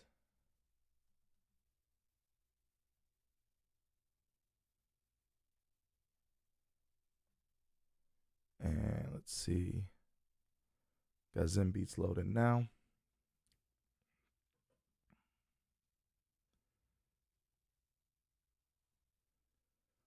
Jamie says, I'm teaching guitar tonight, but wanted to stop in and say hi. Hope you're all well. Hey, I appreciate it. Everything's good over here. Hopefully everything is good over there also. And hope you have a good class tonight, man. Appreciate you popping in.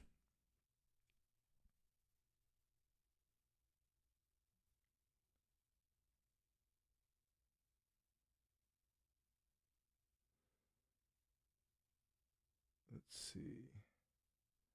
Okay, now we got ZenBeats pulled up, the loading screen. And want to make sure we're all good here. Let me just check the stream, make sure we're good.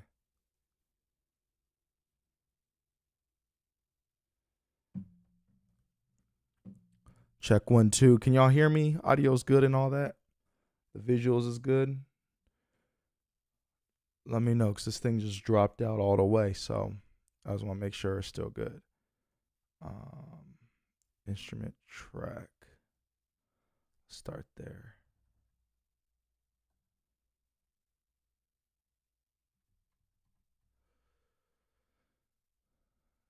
Let's go decent sampler. Sometimes it does not work as expected. Delete plugin. Start over. Sometimes it takes that second effort. All right, I gotta close out ZenBeats real quick and open it back. Close out AUM actually. So give me 1 moment. Let me close AUM out. It does this.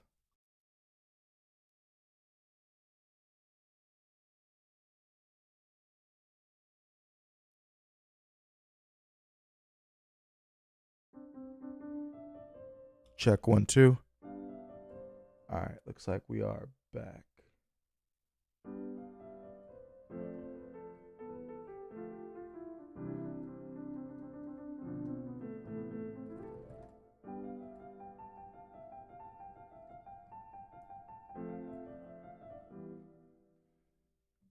And Jamie says, started streaming again after a couple of months break the other day and nothing worked. Fixed it now though. What are you using to stream?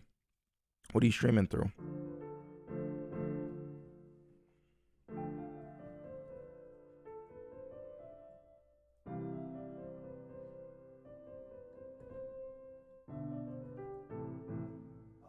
Pop open an energy drink.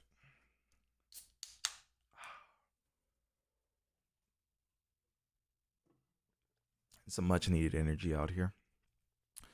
Don't drink energy drinks, kids. They're not good for you. All right. So let's do a key lock. Gotta drop this out. Then we can go ahead.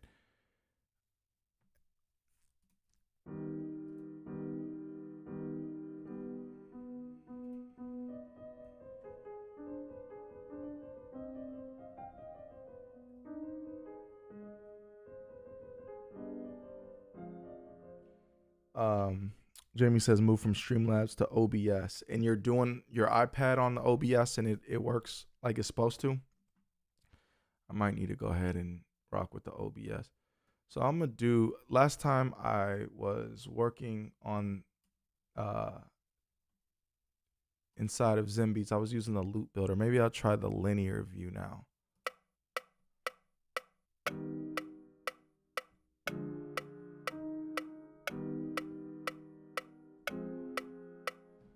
What does that do? What did it record? Nothing?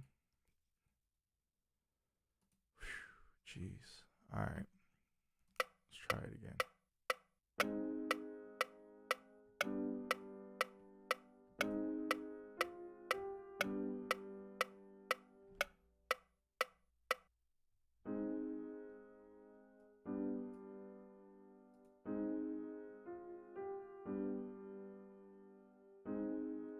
All right, cool. So that works so far. And let's pull up an 808 in Drambo. Splice 808s.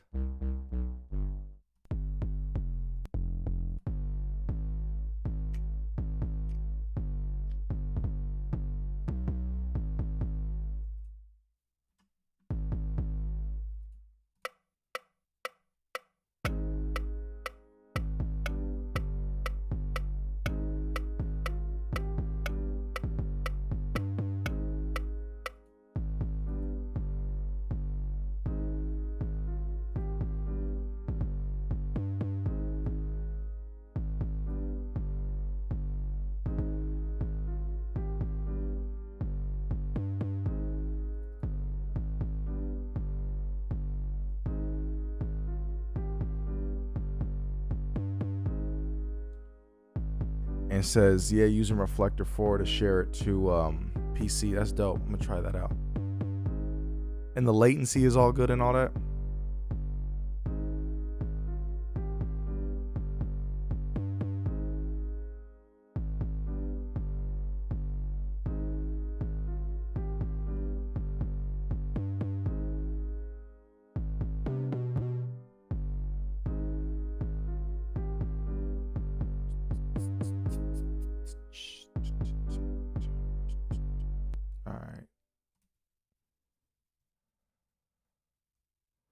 Tempted to add some drums, but I will chill on that for now.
white. Let's see what else we got.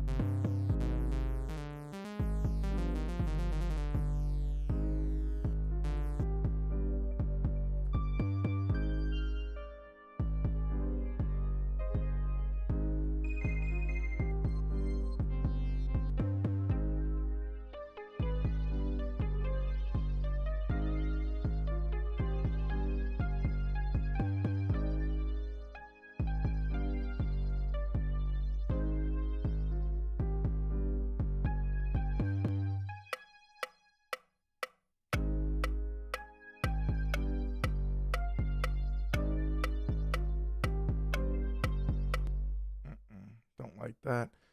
So let me take this out. Delete.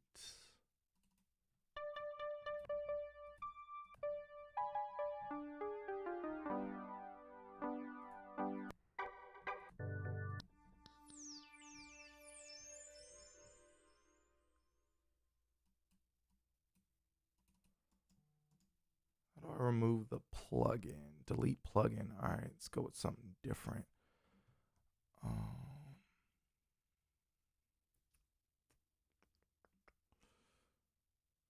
Maybe Omega.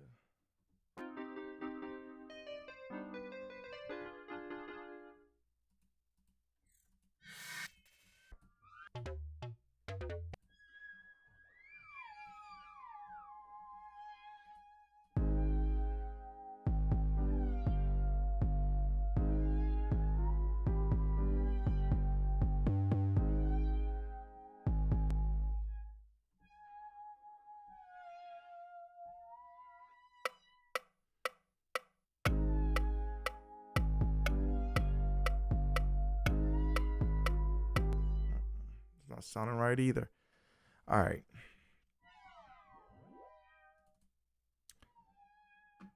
We're going to get through the low riders block.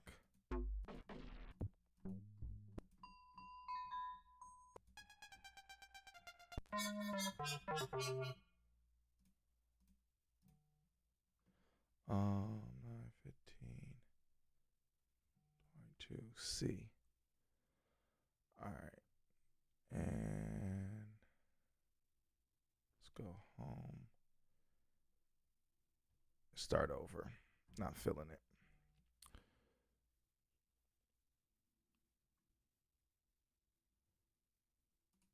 Let's try out Pure Synth Platinum.